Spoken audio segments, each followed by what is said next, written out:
Good evening, and thank you for tuning in to YourLiveEvent.com for tonight's North Dakota 9-man Region 1 high school football matchup.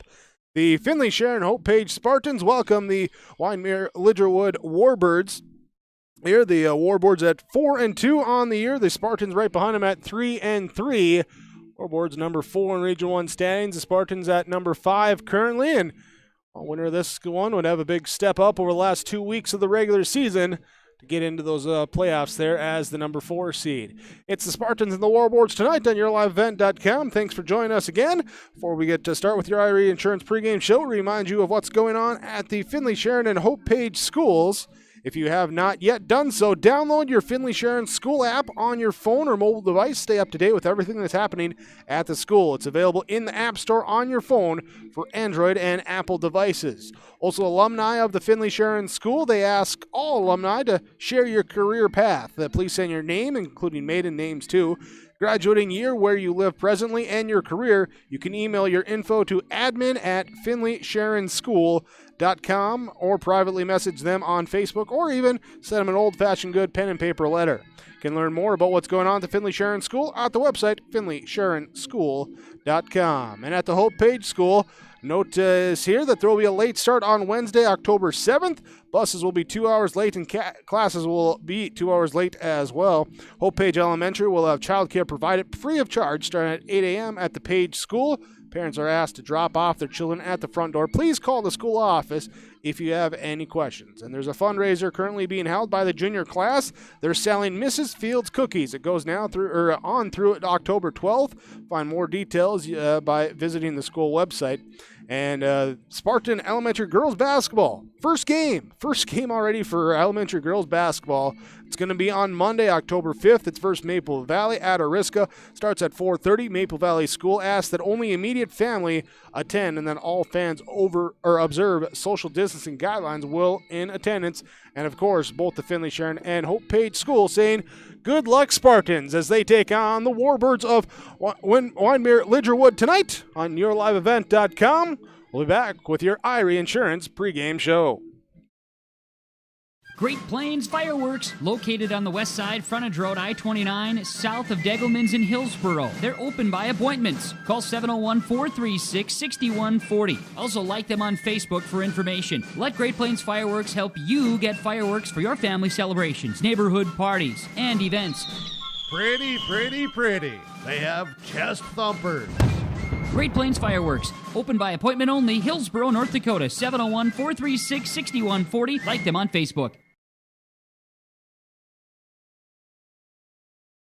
Norman County Implement has a new 34-foot Wheelwright Chisel Pro. Its fall inventory discounted price of $123,000. The Wheelwright 483 Chisel Pro, built with 24-inch concave razor blades, 2 rows of double-mounted discs that can be set for desired depth, and a 3-bar Harrow hydraulic rolling basket supported with 22.5-inch walking tandems, all for helping you leave a smooth filled finish for spring seed bed preparation. Visit with Chuck O'Neill about the new Wheelwright 483 Chisel Pro at the Norman County Implement, Highway 9 North, Ada.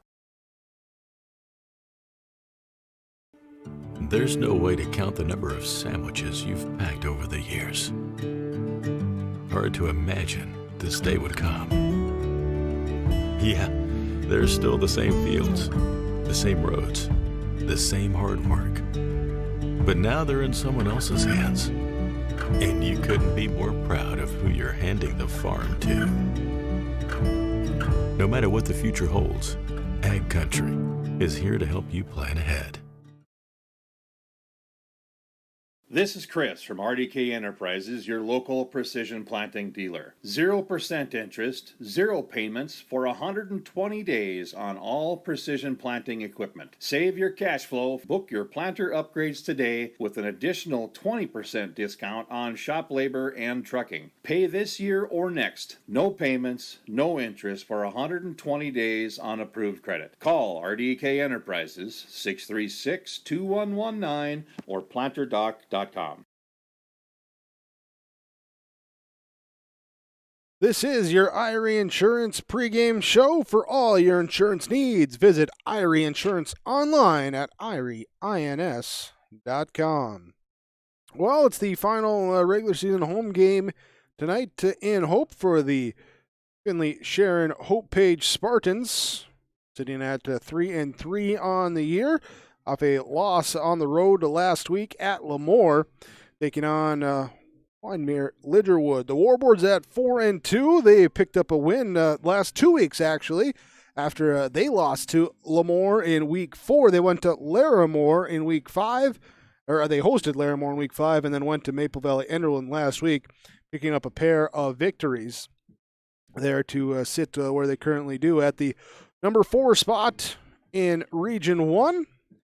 We approach the end of the regular season, winding down just tonight, and then 2 more games left here before we hit the end of the road. Currently in Region 1, top spot is occupied by Wyndmere-Lidgerwood, as they are undefeated at 6-0. Right behind them, also undefeated, is Mayport CG. And then you have Tri-State in the 3 spot, currently at 3-2 overall. Last week, their game with Hankinson got wiped out because of COVID, so there are some implications here on how that might affect the standings with some coaches' votes or some other scenarios at the end of the year. But right now, they're currently at the 3 spot there, and here the Warbirds in the 4 spot, and then Finley-Sharon-Hope-Page and Maple Valley Enderlin currently both at 3-3, the 5 spot for in Region 1. So tonight, a big chance for someone to take a leg up on getting to the postseason here at the 4 seed. If they can get in, well, we'll start with a victory here tonight. What will it take? We'll find out when we come back with more of your IRA Insurance pregame show. Finley-Sharon-Hope-Page Spartans, Wyndmere-Lidgerwood Warbirds, coming up on yourliveevent.com. Farm, contact Rocky Nedham, Nedham Seeds in Caledonia, 701-430-1149. Wheat varieties include LCS Trigger, LCS Rebel, AgriPro, SY Velda. Nedham Seeds also has barley seed and Seedex sugar beet seed, plus Pioneer corn, soybean, sunflower, and alfalfa seed. Wheat, barley, corn, soybean, sunflower, alfalfa, and sugar beet seed. Nedham Seeds, Caledonia, 701-430-1149. Goose River Heating and Cooling, Hillsboro, serving the Hillsboro and surrounding communities, ready to provide you with service work to existing and new customers. Whether Corey and the crew installed your heating and cooling system or not, they're ready to assist you with your service concerns. And if it's time to update your heating and cooling systems, whether it's your home, farm shop, a cabin, or office building, give Corey and the crew at Goose River Heating and Cooling a call. 701-430-1990. That's Goose River Heating and Cooling, Hillsboro, serving the Hillsboro area and surrounding communities.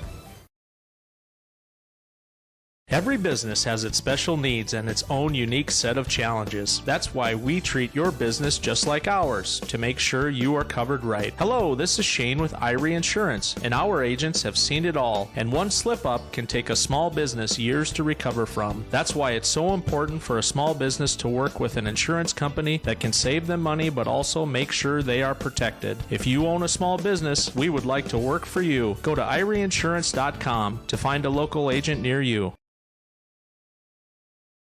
Farmers, are you expanding, upgrading, or want to automate? Visit with the experienced staff at Hope Electric to learn about the latest electrical systems and the newest technologies that they have developed to make your operation more efficient. Get a custom system in place with features like iPad truck loading and remote view grain storage, touchscreen controls, hazard monitoring systems, and wireless cellular cameras to protect your assets. Hope Electric, serving the agricultural and commercial industry since 1978. Visit hopeelectric.com or call 701-945-2460. This is your IRA Insurance pregame show. The Spartans and the Warbirds ready to do battle tonight in Hope. Thanks for joining us at yourliveevent.com. Jake Birkmeyer with the play-by-play. Whitney Pittman, the camera operator, producer extraordinaire tonight. And down the field, Kevin Kochman. He's standing by with head coach of the Finley-Sharon-Hope-Page Spartans, Larry Fontaine. All right, thanks a lot, Jake. And Larry, it's playoff football feeling tonight. This is a very important game tonight between the Spartans and Wyndmere-Lidgerwood, and I know we talked about it last week out in Lemoore. For the Spartans, tonight's one of those games you don't want to lose. No, our kids know what's at stake. We are 3-3, 2-3 in the region. They are 3-3 in the region, and we know if we want to go on, we need to win tonight. So our goal is to win tonight and win the next 2 and then get in the playoffs. It's a good night to do so. I know that we were talking injuries last week, still talking a little bit of injuries, but it sounds like you're going to get some guys that are going to give it a go tonight. Yeah, we got some kids that are hurt. Owen's got a bum shoulder or a bum elbow. Cody Reimers has got a bum shoulder. Spencer's out, Blake's out, Grant's out. I mean, we practiced all week without those kids, so Braden Mitchell will step in for them, and we'll have Brooks Braun back there and Jack Thompson. I mean, we got a little bit of depth. We'll be okay. So your opponents here, Warbirds, you've seen film on and know what they're about. Very similar football team, and they have the ability to score some points. Yeah, they're averaging about 30, 35 points a game. 24 is a really good football player. They're really young. They got a lot of freshmen, and they play a lot of sophomores and 3 seniors. 24 is a senior. The key to our game is if we can tackle him. He's going to be hard to bring down. We just got to wrap up and go low. Physicality going to play a factor tonight. Most of your line is healthy, though, isn't it? Yeah, we got our line. We got Hayden, Will, and Mr. Corey, and we're missing Trevor. He's out with a concussion, but Braun's going to play. He's going to start, and we'll give it a go. Biggest keys, you talk about it, form tackling and playing solid for your guys. I think just getting out, setting the tone would be huge again tonight. Yeah, I think we're ready to play. I think our boys will come out and show. We got a lot of heart, and they know what's at stake, and it's the last game for our seniors on this field because I don't think if we get in the playoffs, it won't be here. So this is the last game for our seniors on this field, and they want to leave a good impression.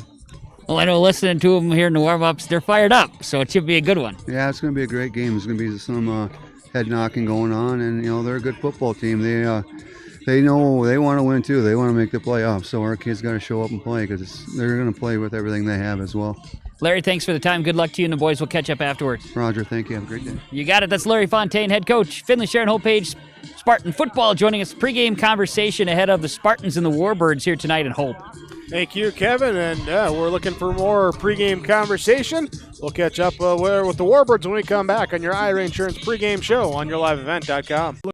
Looking for a new vehicle? Visit with the sales team at Finley Motors, your Chevrolet and Buick dealer. Their sales team will ensure a seamless experience throughout every step of the vehicle buying process and will help you to secure the best financing for your budget. The service and repair department at Finley Motors is equipped to deal with any type of service, auto repair, or reoccurring maintenance. Call 701-524-1200 to schedule service. Visit the showroom in Finley or Mayville and search the new and pre-owned inventory online at finleymotors.com. For over 100 years, Finley Farmers Grain and Elevator, a full-service cooperative, has been growing and adapting with the ever-changing agriculture industry. These strong roots in eastern North Dakota include a dedicated staff of 42 full-time employees. Finley Farmers Grain and Elevator offers a variety of services, including agronomy, sales and service, custom application, grain drying and handling, bulk fuel and oil, tire repair, and light mechanic work. Finley Farmers Grain and Elevator is a buyer of corn, soybeans, wheat, and sunflowers. Learn more by visiting FinleyFarmersElevator.com. We're back to Hope, back to your IRA Insurance pregame show, and back down to the field. Kevin Kochman, now with more pregame coach's comments. All right, thanks a lot, Jake. Yes, Scott Stringy joins us here for the Warbirds. And, Coach, tonight, high school football, it doesn't get much better than this. Playoff implications, an October night. We got a little chill in the air. Should be fun stuff tonight. Yeah, it's definitely a fall game, and it's something that, there's not a lot of wind, and it's perfect temperature for football. Yeah, looking forward to the matchup this evening. And I mentioned playoff implications. The winner of this game puts himself in a pretty good spot. Yeah, right now it's whoever wins this game really puts themselves in the driver's seat to get into the playoffs. And, every week, the last 3 weeks, it's been that way. So I think our guys are ready. Well, as far as the Spartans, what have you been able to learn from them here in preparation this week? Well, they're a semifinal team from last year, so a lot of those kids are back. Physical team, they run and throw the ball well, play good defense. They had a tough game last week, but we all have when we play Lemoore. So this is tradition team here, tradition school, and we both have good tradition, and it's usually a fun game. That's what I'm thinking about. I'm thinking about a couple of 9-man football teams that have just been there, done that, and there's a lot of youth when I look at the roster of the Warbirds right now. Yeah, we've got 3 seniors and 2 juniors, and they play huge parts. But yeah, we got a nice sophomore and freshman class, and they've matured quite a bit this year, and the leadership from the top has helped. So as far as the Warbirds are concerned, what are some of the biggest keys for success when you look at this one? Well, we got to not turn the ball over. We didn't turn the ball over a lot last week, but we put too many on there, and we left too much yards and gave up too many big plays, and we didn't seem to know the down and distance last week, so hopefully our defense gets that figured out. I have a feeling this could be a physical football game. For sure. It always is. There's no doubt about that. These kids' parents and their parents, they know football. Health-wise, guys pretty healthy at this stage? Yeah, pretty good. Okay. Yep. Well, that sounds good. Hopefully we can all stay healthy tonight and play a good one. Coach, thanks for the time. We'll catch up with halftime. Thank you. You got it. That's Scott Stringy. He's the head coach of Wyndmere-Lidgerwood Warbirds football, coming to you from Hope here tonight. Part of our broadcast on YourLiveEvent.com. Thank you for joining us on YourLiveEvent.com. Appreciate your viewership. Remember to hit that subscribe button. Stay up to date on all upcoming future broadcasts here with YourLiveEvent.com. Myself, Jake Berkmar, with the play-by-play. Whitney Pittman, our producer engineer, beside me in the booth. Kevin Kochman down the sideline, as you just heard. We'll have more when we come back. This is the Irie Insurance pregame show. For all your insurance needs, visit Irie Insurance online at IrieINS.com. Enbridge's Line 3 replacement project will create thousands of family-supporting jobs. This $2.6 billion private investment in Minnesota will be an economic boost, bring extra county tax revenue for years to come, and a secure and steady supply of North American oil to fuel Minnesota's quality of life. We're focused on safety and ready to get to work. Learn more at enbridge.com/line3US. You're never too young to start saving for your future. Dakota Heritage Bank offers the Grow With Us program for kids. It's a young savers club with various incentives, including newsletters, a higher savings rate, bonuses, and more. Contact Dakota Heritage Bank to find out more about the Grow With Us program. Dakota Heritage Bank has 10 locations across North Dakota and northwestern Minnesota. Dakota Heritage Bank offers mobile banking, online banking, and bill pay. Visit us online, dhbanknd.com. Dakota Heritage Bank, Equal Housing Lender, member FDIC. The aisles at Mix Grocery and Hope are filled with products you know and love. That's why Mix Grocery is your one-stop shop for all of your shopping needs. Mix has a deli, bakery, produce, and fresh meat. Whether you're looking for quick and easy meals or trying a new recipe, you'll find what you need at a great value. Open Monday through Friday, 6 a.m. to 6 p.m. and Saturdays, 7 a.m. to 4 p.m. Mix Grocery in Hope, North Dakota. 701-945-2691. The vision of the Finley-Sharon Public School is to educate today's learners for tomorrow's world. The mission of the students and staff is to have the power, pride, opportunity, wisdom, effort, and relationships to be respectful, be responsible, and be safe. Through this effort, students at the Finley-Sharon Public School will become well-rounded, confident, and responsible individuals who aspire to achieve their full potential. To learn more, visit finleysharonschool.com. And go Spartans! Fury. Back at our Irie Insurance pregame show. We're here for the Finley-Sharon-Hope-Page Spartans and the Wyndmere-Lidgerwood Warbirds, ready to do battle in North Dakota Region 1 9-man football. Kevin Kochman down the field, Jake Berkmar up top here with the view from the press box, and we're getting ready for this one. And, well, Kevin, as you talked with coaches, a little playoff feel to it here. You get the crisp autumn air, and out here with almost by default, they win and you're in game here for postseason play. It is, and they're gonna. Both teams will have to. They're. This game is so important from the standings based on where everybody's currently sitting and the teams that have already played and the matchups that have already happened. So for tonight, it virtually is. You're in the driver's seat. Now, that means if you go and you lose your next two, you might not be driving anymore, but you can certainly put yourself in a better position by winning here tonight.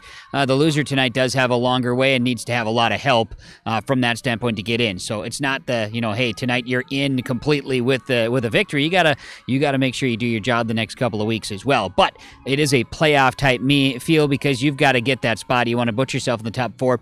Finley-Sharon-Hope-Page has felt that since week 1. They could do that. They could be a top 4 team. Being a state semifinalist a year ago, they felt, and defending region champ for that matter, they felt they could be there. So when you look at how this has unfolded thus far, the one thing you really cannot control outside of COVID, you can't control your health of your team, right? You assume every year that you're going to be able to keep your best players, your top guys, everybody healthy, and you don't want to have anybody in the injury department. Well, the Spartans, as we heard from Coach Fontaine, you saw in the injury report too from Coach Fontaine earlier this afternoon, Jake, and we saw it last week in the Moore. There's just a lot of guys and gals wearing the jerseys on the sidelines here, and that's not the way you want to be. You want to have everybody suited up, padded up, all that jazz. Plus, you've got some people, some of the players, including Owen Zerf, is going to come out here and going to give it a go with an injury. Last week, Owen's elbow was, the size of a grapefruit, and this week, not that case. It certainly has healed and is able to go. The trainers are giving him the go-ahead. He's going to try, and it is his throwing arm. That's another thing to keep in mind. We do know the Spartans' main thing is the pound and ground running game. For the Warbirds, health, as Coach Stringy said, they're there. This is a program, though, that's very rich and deep. Former state champs a number of times in Wyndmere-Lidgerwood as far as the Warbirds are concerned. I was thinking back, Jake, it's been a number of years, but I got to go back to 08, 09, and I look back at a Jeff Ilias, who was a standout tight end at NDSU, Wyndmere-Lidgerwood Warbird. He and I believe it was Luis Ramirez back in the day for the Warbirds, a 1-2 combo that was a team that could score in the 60s and battled with Hillsboro in the Hillsboro State Championship day before they formed up with the CV Valiants to be the Burros, and it was some real good 9-man football, and Wyndmere-Lidgerwood was in that conversation, a deep-rooted program. Coach Stringy's been there.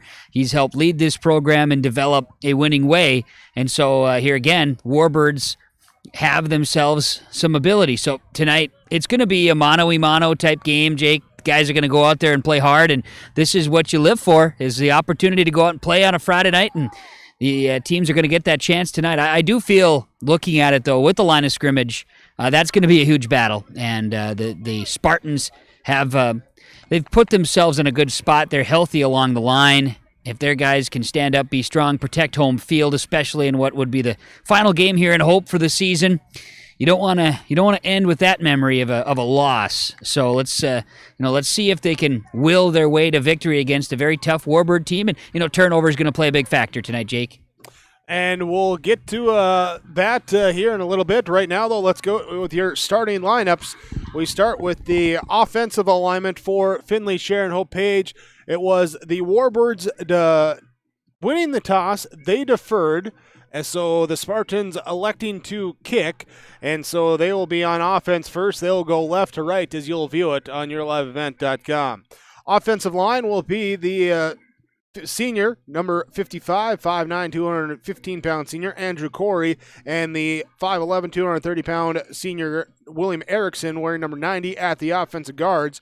Your center will be the 5'9", 205-pound junior, Hayden Hushka. Your offensive ends tonight will be number 80, Landon Koenig, 6'5", 175-pound sophomore, and the 6', 165-pound senior, number 14, Dalton Stein. Your tailback tonight will be number 21, Cody Reamer, the 5'8", 180-pound junior, and also wingback will be number 13, Zyler Carlson, the 5'9", 170-pound sophomore. Fullback, wingback here tonight, we'll see both Braden Mitchell, the 5'9", 150-pound freshman, and number 33, Brooks Braun, the 5'7", 175-pound freshman, in on that rotation there, depending on what formation they're going out of. Led by senior quarterback, number 60, 145 pounds, 6 foot, 145-pound quarterback, number 3, Owen Zerfus, for Finley-Sharon-Hope-Page. For Wyndmere-Lidgerwood, the Warbirds, they will have number 18, Carl Quam, on that defensive line. Also see Matthias Kochman in on that rotation too. It will be number 52, Tate Jurdy, at the defensive tackle. Also number 12, Alec Peterman, on that defensive line. Linebacking unit of number 4, Preston Bowenstangle. Number 32, Andrew Arth. Number 2, Johnny Gutzmer. Your defensive backs will be number 20, Jake Kucher. number 10, Matthew Healy, and number 4, Jack Manstrom, here tonight for the defense for the Warbirds of Wyndmere-Lidgerwood. There's your starting lineups as we get set for our opening kickoff. It's coming up when we return on YourLiveEvent.com. Hope-Page Public Schools are committed to the development of all students by providing a high-quality education that is reflective of the strong values in our communities. The staff at the Hope-Page Public Schools work each day to enable and inspire students to achieve academic excellence and make positive contributions to our world. Learn more about the Hope-Page Public Schools and stay up to date with school and athletic calendars, teacher pages, and news by visiting hope-page.k12.nd.us. We are Spartans. We are learners, leaders, achievers, and believers. We will change the world.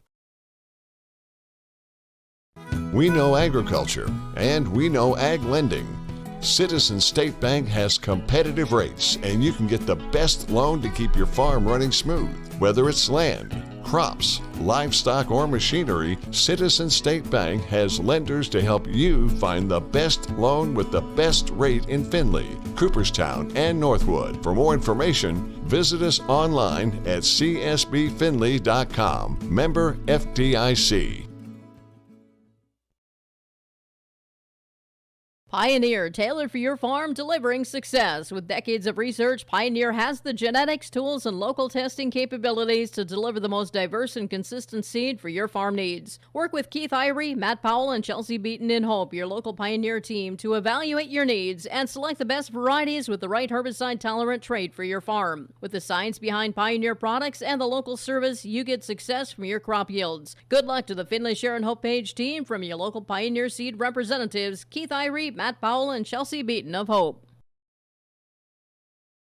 Here's a message from Chad Albert, Steel Seed, working the Spartan territory. Every American farmer works hard. It's a given. At Golden Harvest Seed Company, they believe that seed performance should be a given too. They're rooted in genetics, agronomy, and a service to help you deliver a better performance in each of your fields. Your success is their success. So put Golden Harvest to work for you. Contact Chad Albert, Steel Seed, 701-866-2972. Great Plains Fireworks, located on the west side, frontage road I-29, south of Degelman's in Hillsboro. They're open by appointments. Call 701-436-6140. Also like them on Facebook for information. Let Great Plains Fireworks help you get fireworks for your family celebrations, neighborhood parties, and events. Pretty, pretty, pretty. They have chest thumpers. Great Plains Fireworks, open by appointment only, Hillsboro, North Dakota, 701-436-6140. Like them on Facebook. Norman County Implement has a new 34-foot Wheel-Rich Chisel Pro. Its fall inventory, discounted price of $123,000. The Wheel-Rich 483 Chisel Pro, built with 24-inch concave razor blades, 2 rows of double-mounted discs that can be set for desired depth, and a 3-bar Harrow hydraulic rolling basket supported with 22.5-inch walking tandems, all for helping you leave a smooth field finish for spring seed bed preparation. Visit with Chuck O'Neill about the new Wheel-Rich 483 Chisel Pro at the Norman County Implement, Highway 9 North, Ada. Moments away from kickoff in Hope. Finley-Sharon-Hope-Page Spartans. Wyndmere-Lidgerwood Warbirds. We're ready for the kickoff here. And before we get there, let's go down to the field. Kevin Coken with a field condition here. A little, maybe a cool weather update for us. Yeah, I've got 43 degrees here in Hope right now. Wind is not a factor at all. It would be southerly. Temperature did get to the lower 50s after being in the below freezing mark overnight here in Steele County. So field conditions, as far as that's concerned, the green is the green is slipping away from the field a little bit, of course, as the grass isn't quite as rich and green as it has been. But overall, for a football season to be in October and to really have had very minimal wear, where there's a little bit of wear in between the 30s. But overall, we're looking at great field conditions, a rather soft field. It's not going to be an issue from that standpoint. It's not soft because of recent rains. It's just a nice, soft, full, lush grass field. Let's go play some football on this one here for the Spartans. Yeah, and you talk about the cold temps. No frost on this one. Frost Field's the baseball field. We're here to play football here tonight. Again, the Spartans at 3-3, Warbirds at 4-2.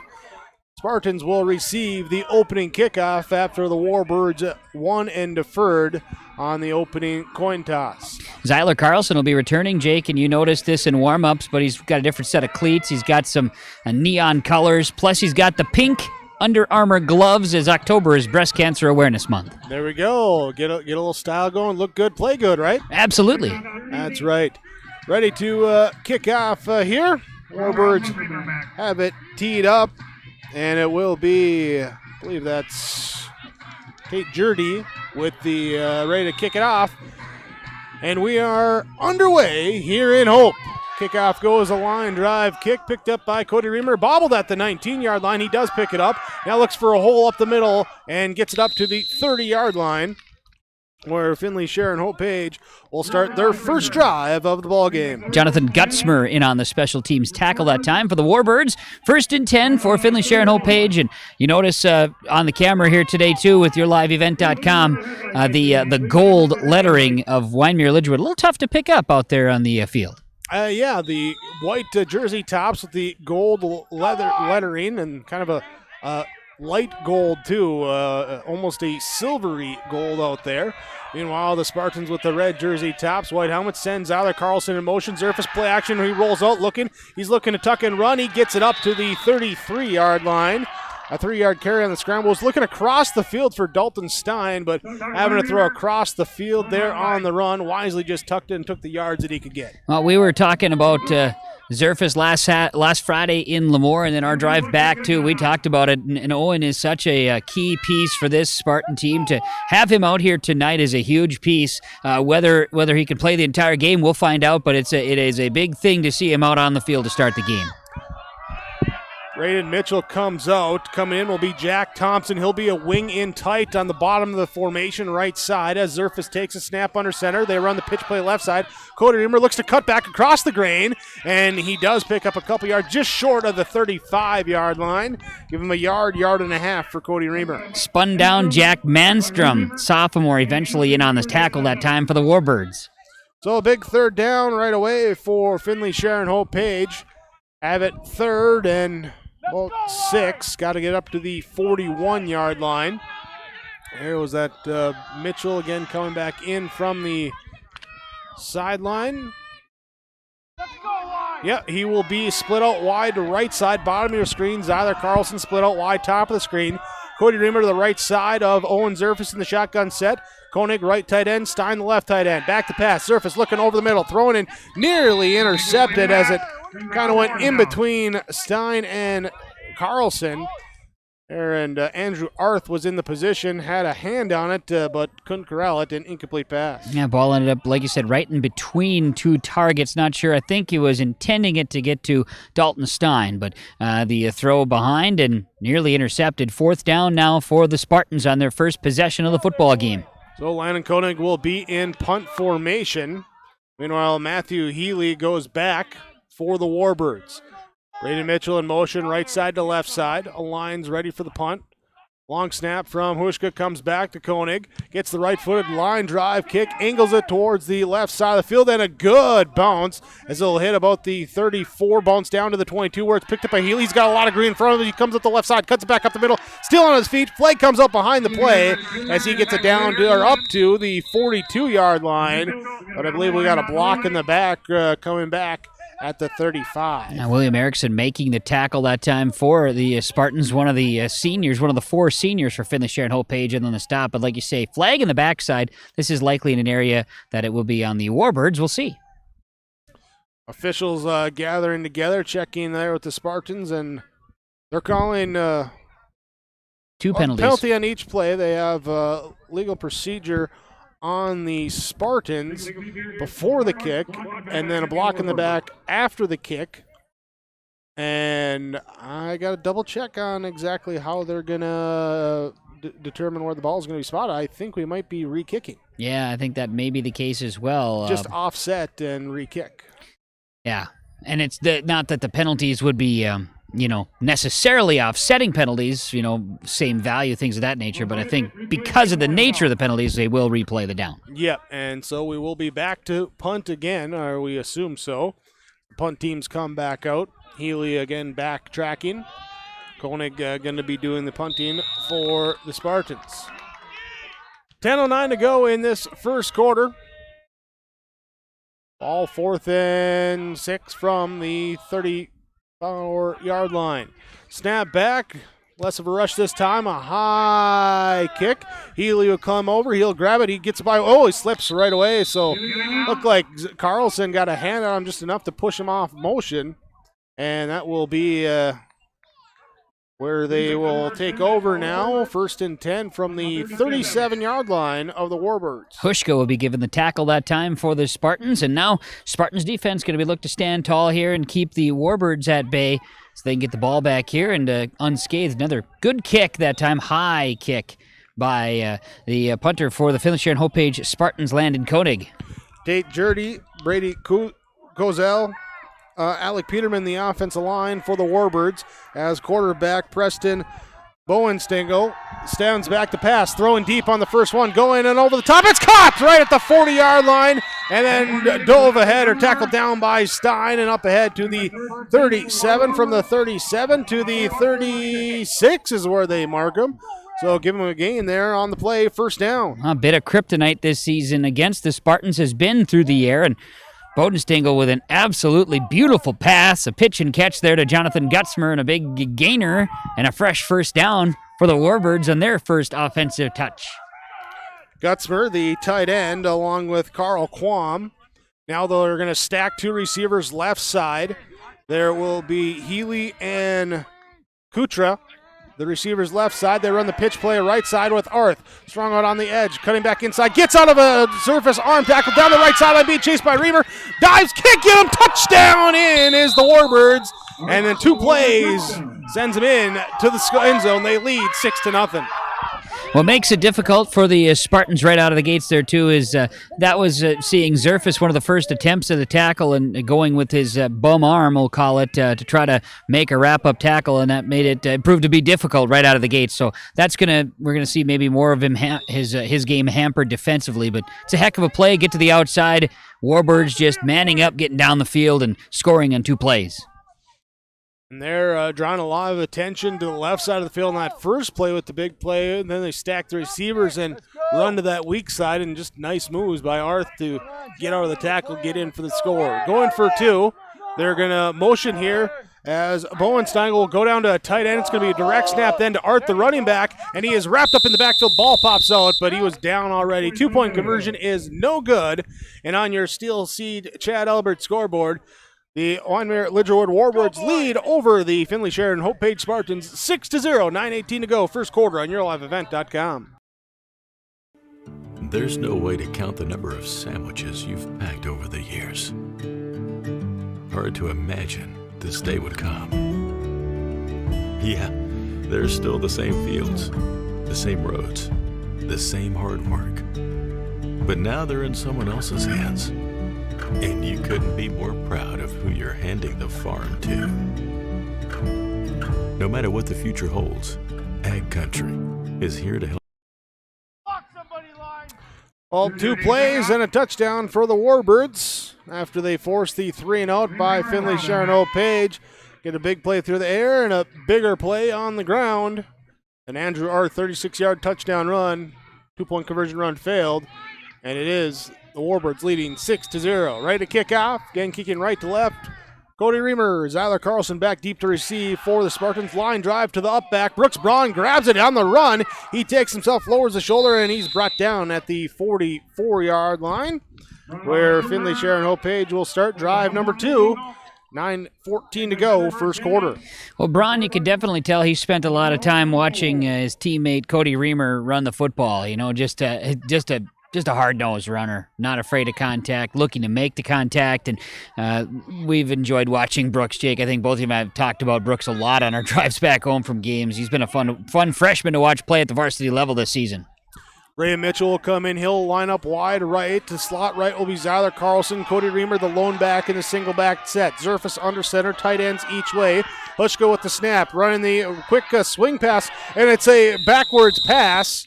and couldn't be caught by Reamer, and he jumps back onto it at the 40-yard line, so a loss on the play of 4 yards. Now you talk about the angle that time. I wasn't sure to see if it was truly a backwards pass. I know a swing pass was the intent, but you maybe had a better line of that, Jake. It was a backwards pass? Yeah, it was. Okay. Yep. So, yeah, nothing wrong with that then. That's just how it goes. Yep. So heads up to Reamer to recognize that, to make sure he jumped on and not just, kind of go through the motions there, because that's easy to do.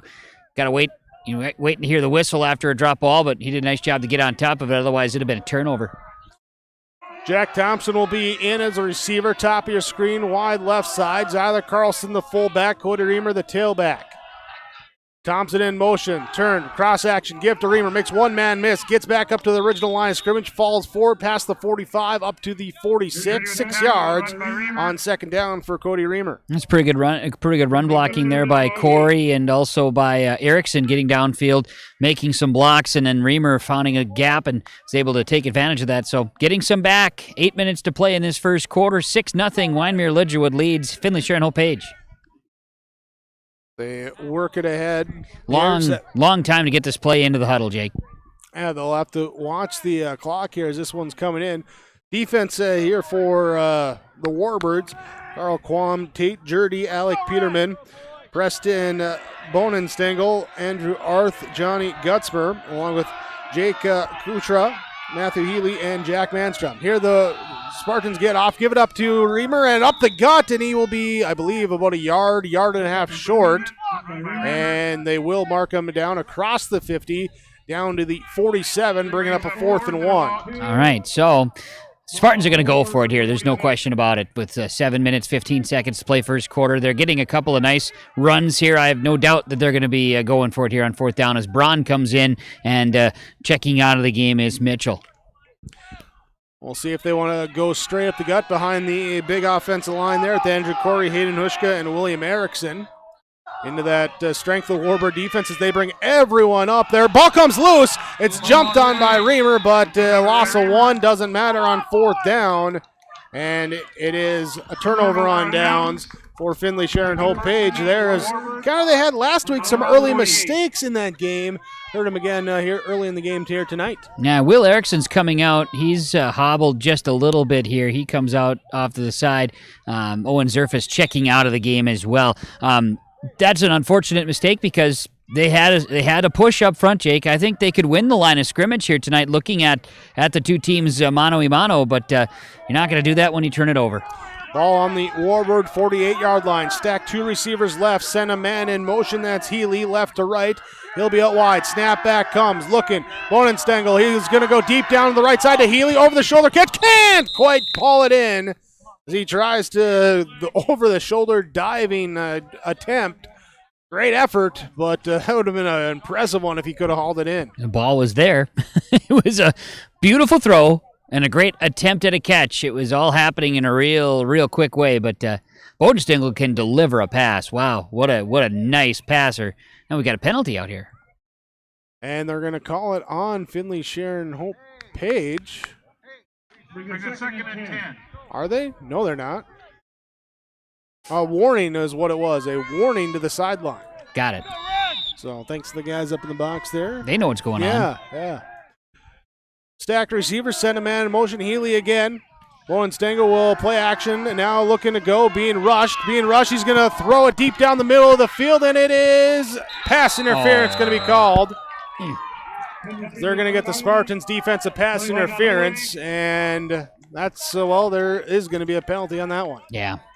It's one of those that I don't think it needs to be called, Jake, from the standpoint that the ball was about 5 yards beyond the intended target. But hey, I'm not the official. They're making the calls. Team's got to work through it. But it's an unfortunate call for the Spartans. But for the Warbirds, they're going to take advantage, and they are going after the Spartans through the air. Holy cow, the Warbirds not afraid to get the ball up there. Great effort there by the quarterback yet again. He's just chucking the ball deep here, Jake. Bonenstengel can throw the football. He can. Came into the year with just 470 yards passing on 25 of 65, but defense passing has been a bit of an Achilles heel for the Spartans defense. I feel like they've given up 953 yards of passing on the season. I feel like they just picked up the penalty. Oh, they're going to walk it off because it's a It's not a a spot foul like it is in the NFL. I knew that, but at the Correct. same time, I was wondering what the crew was thinking here. So Yep. it is defensive pass interference. Not disagreeing that the defender likely interfered with a pass, but was not a catchable ball. Well, and remember, in high school, catchable or uncatchable is not a point of whether it was a penalty or not. You know that because you know officials. I know a couple, yes. Man in motion, goes left, right, quarterback keeper on the play action option play. Over to the left side, stiff arm down the left sideline, finally pushed out of bounds.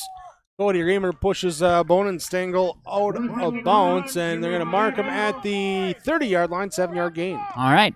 Well, they can get it done on the ground, too. We've seen that. So Warbird's offense, you were just talking about it, from a passing attack to a running attack, a very, very powerful offense. Both the Spartans and the Warbirds can score the football. I know they're Warbirds averaging in the 30s, and the Spartans, a team that earlier in the season was putting up points at a higher rate last week. Both teams really struggled against Lemoore. You can't really put much against those two, but a team, and the Spartans definitely, we've seen them score in bunches, especially in second halves of games this year.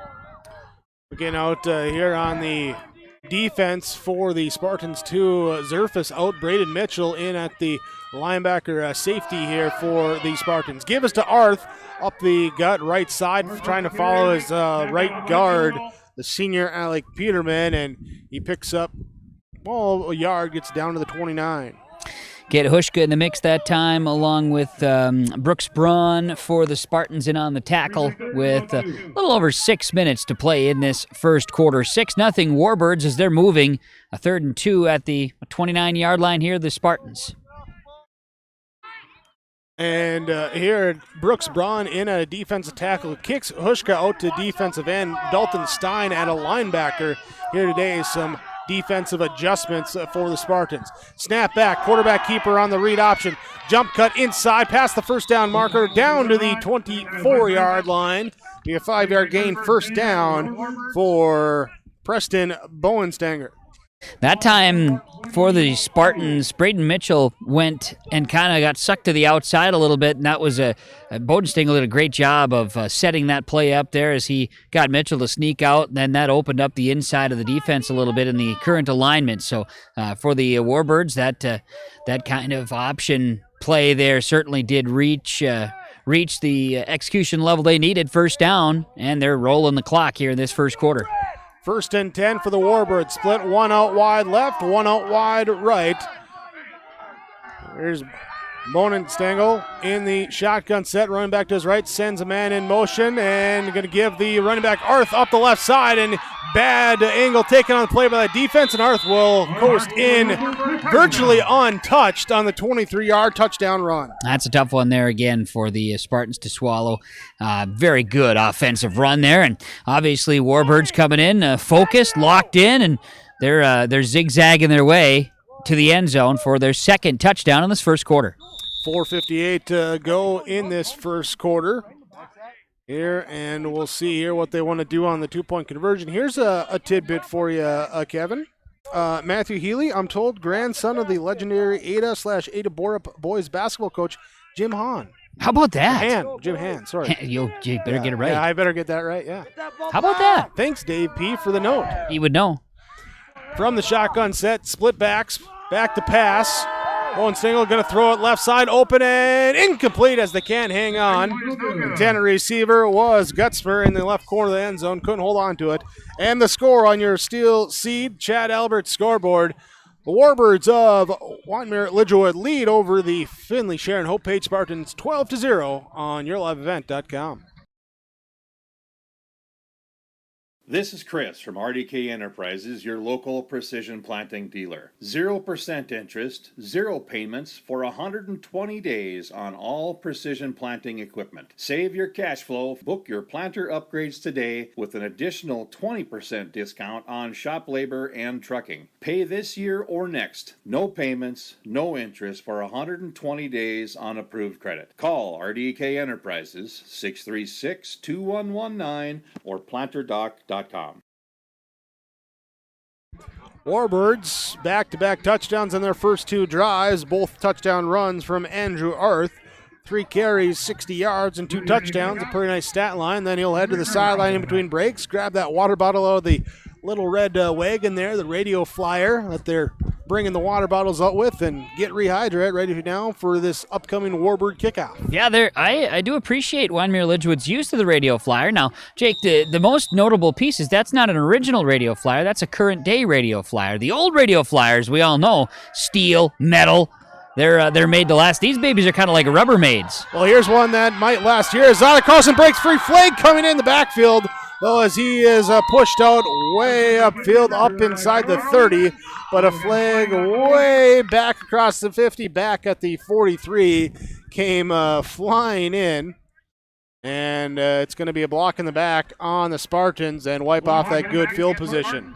Unfortunate, again, quality return by Carlson. Last week took the only points of the game to the house on a 99-yarder against Lemoore.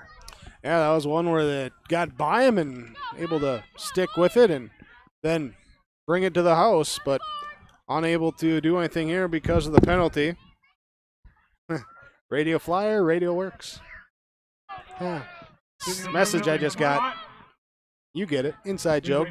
On-air production meeting. You got it. Oh, you're being funny. Yeah. Trying. Sorry. Not as funny as I that got guy this on whole the thing sideline. with this. I got this whole thing with my gloves, see, and trying to turn the buttons that control the volume in my head. Oh, yeah. Yeah. You want that button down a little bit? Yeah, I didn't hear a word you said, but it's kind of fun. All right, there you go. Quick wide receiver screen to Zyler Carlson. Makes one man miss. Shakes him down to the right sideline directly below us. And he will, I'm assuming, being forced out of bounds. He did. Here. Yeah, he was forced out of bounds. Looks like they're going to bring it up to the 45-yard line, which would be a first down. Yeah, great run. Jack Manstrom eventually there by the Warbirds, but positivity for the Spartans offense here with 4:40 to play in this first quarter, and they got pushed out of bounds right underneath the crow's nest where your live event broadcasts live. And the nose of the football on the 45-yard line. Spartans trying to get something to go here. They've tried those quick passes a few times early on, trying to get guys out in space. Now they'll put two out in space, top of the screen. Zyler Carlson, Jack Thompson, Cody Reamer in the backfield with Owen Zerfus. He'll tuck and run, being chased down from behind, being stretched out. Flag again coming in from the backfield. And as it stands, it'd be a 3-yard gain, but a holding will bring it back.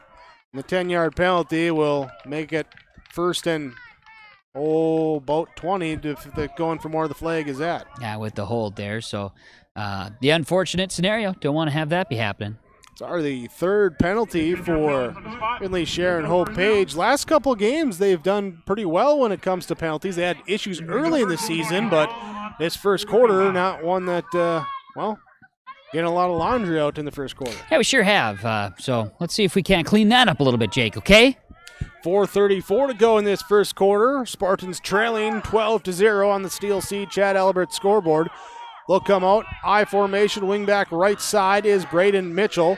Zerfus will be back to pass. Looking, he's being rushed. Reamer gets a block around him. Zerfus will tuck it in. He'll run up ahead to the 40. Looks to get around outside underneath the crow's nest, and he will be out around the 45 and marking him up to the 40. Where they at the 45. There, so picking up a 10-yard carry for Owen Zerfus. So back to the line of scrimmage prior to the hold penalty. Before that, tackle eventually made by Matthias Keckman. He pushed out Zerfus out of bounds. And when Owen Zerfus has dropped back to pass, he's faced a lot of pressure here from this Warbird defense. Not the biggest, bulkiest defenders out there, but certainly just have that, kind of that track athlete, long, lean body where they look like they can just get off on the snap there and use some speed. They have its size, just not the round size, not girthy. I formation, wing back to the left side, and Jack Thompson. They're going to run the end around to Thompson. He looks to get around on the outside at the 45, gets away from another tackler up ahead close to the 50. And he's going to be, they're going to mark him back here to the 47-yard line. So just a 3-yard gain here. They move it then up to the 48. So it's going to be a 3-yard gain and bring up 3rd and 7 now for the Spartans. Eventually pushed out of bounds by Jack Manstrom that time for the Warbirds as Braun checks in and Thompson checks out on the play call swapping of positions here and bringing in the substitutes for Finley-Sharon-Hope-Page. Landon Koenig, the tight end right side. Dalton Stein on the left side. Wishbone formation as Brooks Braun comes in at the fullback. Split behind him is Cody Reamer, Zyler Carlson. Zerfus will hand it off to Reamer, looking for a kickoff block. Jumps out of the way, then accelerates again, and he's going to be very close. I believe about a half yard short, though, on the rush. I know Reamer probably wanted to hurdle like you see everybody doing in the NFL.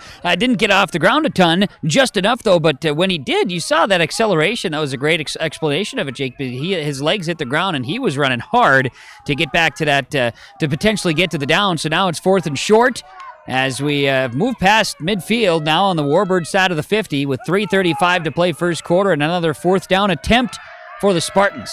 Last time they dropped the ball on the handoff. Here, Zerfus doesn't get handed off. He'll keep it himself. He's got Finds a little bit of hole left side, gets in, then brought down, but forward momentum will bring it up to the 45. Yeah. And there comes first down signaled in from the side judge. Yeah, the Warbird sideline really got fired up on it, but Zerfus, from the snap, his first step forward, he had the first down and had a side judge here on the Spartan sideline, had a great view of it, made a great call there on the spot. But the Warbird bench, they're a loud bunch, Jake, these Warbirds. They came to play and they came to cheer on their team as well. From the side, they do have a smattering of fans that also are in the stands. I formation, Jack Thompson sends out in motion wide right side, pitch play to Reamer, trying to get a kick up from Landon Koenig. Gets away from him, flag comes in. It's a double dip of sadness for the Spartans here. They're going to get a hold on Koenig, plus Reamer went backwards anyway. It's a tough play. And there you kind of look at it, the Warbirds, will they accept it? The hold is called. They will decline it. Yeah. And so it'll be a loss back across the 50, back to the 49, so a loss of 6. So that's definitely a scenario there. We're playing the strategy a bit there by Coach Stringy to make the decision. Yes, loss of 6 and a loss of down. 4 yards difference in a case, right? But it was good. It was a well drawn up attack that time. Matthias Kackman on the outside, he came with the pressure, and Koenig didn't really have much of a chance. I don't know if Kackman just got off quick that time, and Koenig was just kind of working from behind and got called for that hold. From the shotgun set, Cody Reamer to the right side of Owen Zerfus, twin receivers left side. They're going to do a little pump and goal. Pressure comes in the face of Zerfus. He's going to roll out. He's going to throw it away. Incomplete pass, and that time was just running for his life, really, as a pump and go, going to be a little bit of a slower developing play, so you're going to need time, and he was not afforded any time. So they're just a smart play to throw it away. Live again here on 3rd and 16. Yeah, Warbird's bringing tremendous pass rush and defense, like you talked about, Jake, a very athletic build. The size advantage as far as weight would be concerned and some girth, guys that can fill up the gaps. The Spartans have that, and they have some of that get up and go to them. But when it comes down to the pinning the ears back, Warbirds are flying. Helps, too, when you got 6'5", 6'3" on the outside defensive ends. Yeah, it's not bad at all. Twin receivers right side, bottom of your screen. Snap goes over the head of Zerfus. He tips it down to himself. Now he's looking. He's going to roll to the left side. He's hit as he throws. It's flailing in the air, and it will land incomplete. Incomplete that time. Hit as he throws. Again, you saw that pressure coming in on those defensive ends and leading the charge and making it difficult for the Spartans to get that pass game going. And they want to do that because as you're watching the defense of the Warbirds, they got 8 or 9 guys within 5 yards of the line of scrimmage and all within the outside shoulder of the tight ends too, so really pack it in and close. Yeah, Zerfus frustrated as he comes out to the sidelines after that drive. Landon Koenig back in punt formation. Matthew Healy back in punt return. 2:21 left to go in this first quarter. Bush go with the snap back. And the punt by Koenig, a high punt, a lot of hang time. And didn't go quite as far as I think he wanted to. Was maybe hoping for a bounce, but didn't get much. And it will just go down to the 39-yard line. End up being about a 12-yard punt. Yeah, did not go well. Koenig not pleased with it. He left his foot. It had, like you said, plenty of hang time. Got real high in the air. Just did not launch the way that he wanted to. So from that standpoint, a tough kick. And for the Warbirds, they're going to try to take advantage. 2:14 to play in this first quarter, leading 12-0 over Finley-Sharon-Hope-Page in this Region 1 9-man North Dakota football playoff-type atmosphere. As far as that's concerned, playoff implications tied into this contest as well. Warbirds from their own 39. Shotgun set, running back, fullback, and wing back. Heavy set on that right side of the formation. It's going to be a quarterback power to that right side and running through, finally being drugged down from behind by William Erickson. Gain of 9, or are they going to give him the first down here on the run from Bowenstangle? I'm going to go with 9. All right, so yard short. Yeah, good run. And you talk about that power set. That was a unique formation there for the Warbirds, especially to put it on, we'll call it the top of the screen, so the wide side of the field. So, and then Bodenstinger that just did a nice job of trying to cut things up. I think he maybe even had more of a gap to the top of the field, so to speak, to his right, but he cut it back and just a yard short of the first. Now stack receivers top of the screen, send a man in flat motion across and run the direct snap to Arthur to the left side. And squirts free down the sideline underneath us. And flag comes out late. They're going to be a little extra pushing after the play on the Spartans. Currently up to the 43-yard line. Will be a gain of 9, and then it looks like we're going to tack on even more. Yeah, not sure who they're going to call, but I know that Mitchell was in the mix. Dalton Stein was in the mix down there. Also, Cody Reamer was also kind of in the area of the tackle and where the flag come out. So I'm not sure exactly who they're going to tag here, but a little extracurricular personal foul. Yeah, it was there just getting up from the pile, a little shove around the shoulder pad. Not an egregious one, but enough to draw a flag, certainly.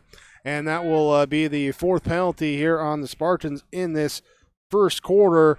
And 4 penalties totaling 55 yards. I can get a timeout here taken by Finley-Sharon-Hope-Page. We'll take a timeout as well. 1:19 to go in this first quarter. The Warbirds of Wyndmere-Lidgerwood lead Finley-Sharon-Hope-Page 12-0 on your Steel Seed Chad Albert scoreboard. When you need seed for your farm, contact Rocky Nedham. Nedham Seeds in Caledonia, 701-430-1149. Wheat varieties include LCS Trigger, LCS Rebel, AgriPro, SY Velda. Nedham Seeds also has barley seed and Seedex sugar beet seed, plus Pioneer corn, soybean, sunflower, and alfalfa seed. Wheat, barley, corn, soybean, sunflower, alfalfa, and sugar beet seed. Nedham Seeds, Caledonia, 701-430-1149.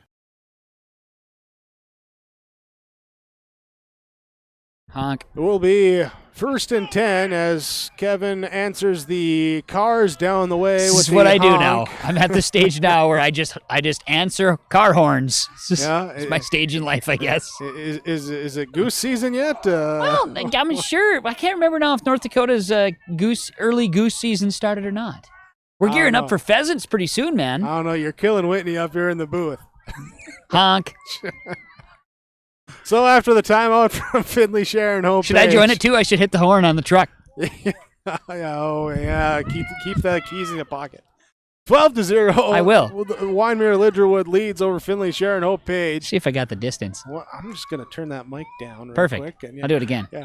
1:19 to go here in the first quarter out of the timeout after the 9-yard run and the extra 15-yard penalty. Abbott 1st and 10 from the 29-yard line. Will be an option play running to the right side, and it's going to be a forward pitch. Wow. And all the way to the end zone there. And, there's the flag. We're either going to have, I believe it's going to be an ineligible man downfield. It's going to be, because it was a pass. I mean, that he was still behind the line of scrimmage. The quarterback was, I think. White Hat may say that it could be an illegal pass. I don't know if he was across the line of scrimmage. I feel like he wasn't. I don't know. I don't feel like it was an illegal forward pass. I think it was ineligible man downfield. Correct. I think will be the call. But officials will get it together, and they'll figure it out. Point is, there was something not great about it. It was imaginative, right? We're going to check. Yeah, I got a guy here. He's wide open, and nobody around him. The player was Gutzmer. He got wide open out front there, and just, slip through. But, legal procedure is the call because of the ineligible man downfield. Yeah. They are going to say illegal forward pass. So you mean I was right the first time? For once. So, penalty. I don't think my wife's watching. I don't hear that a lot. I think it's Disney sing-along time now. So mark it back. 5-yard penalty, their first penalty of the game. and it's going to be a second down here, a 2nd and 14. Back to pass. Bonen-Stingle will look it down right side, and Stein trying to reach around, knock it away. Pass falls incomplete, brings up 3rd down. Stein was on him like butter on bread, Jake. Yeah, he's been targeted a couple times in the past game, and that time right there in the hip pocket. Yeah, he was. It was good coverage. Overthrow in the end, though, too, from Bonen-Stingle there. So a little bit over the top. So an incomplete pass it is, and we'll see ourselves a 3rd down now facing the Warbirds after what was a touchdown called back because of the illegal pass. I'm not sure. Gosh, I don't know, Jake. It was very close. He was trying to cut it upfield, and I don't know how far back he got. So from my angle, tough for me to be able to say he was across the line of scrimmage, but either way. 3rd and 14 from the shotgun set. Running back to left side, wing back right side. They're going to run the option play to the left. They'll pitch it to Arth. Andrew Arth looks to cut back at the 30, still on his feet, spins forward down to the 24-yard line. He'll pick up 10 of the 15. And going to make it now a 4th down and manageable. Got to get down here just inside the 20 to the 19. A big moment now for the Spartans D. If they could find a way to get the Warbirds kind of turned over on downs here, that would be huge. I see Andrew Corey walking around here and kind of got a stinger on that left arm, it looks like, but he's going to fight through it. And, yeah, they're going to bring in William Erickson at the nose tackle. Brist 3-down lineman. Here's the snap, goes back.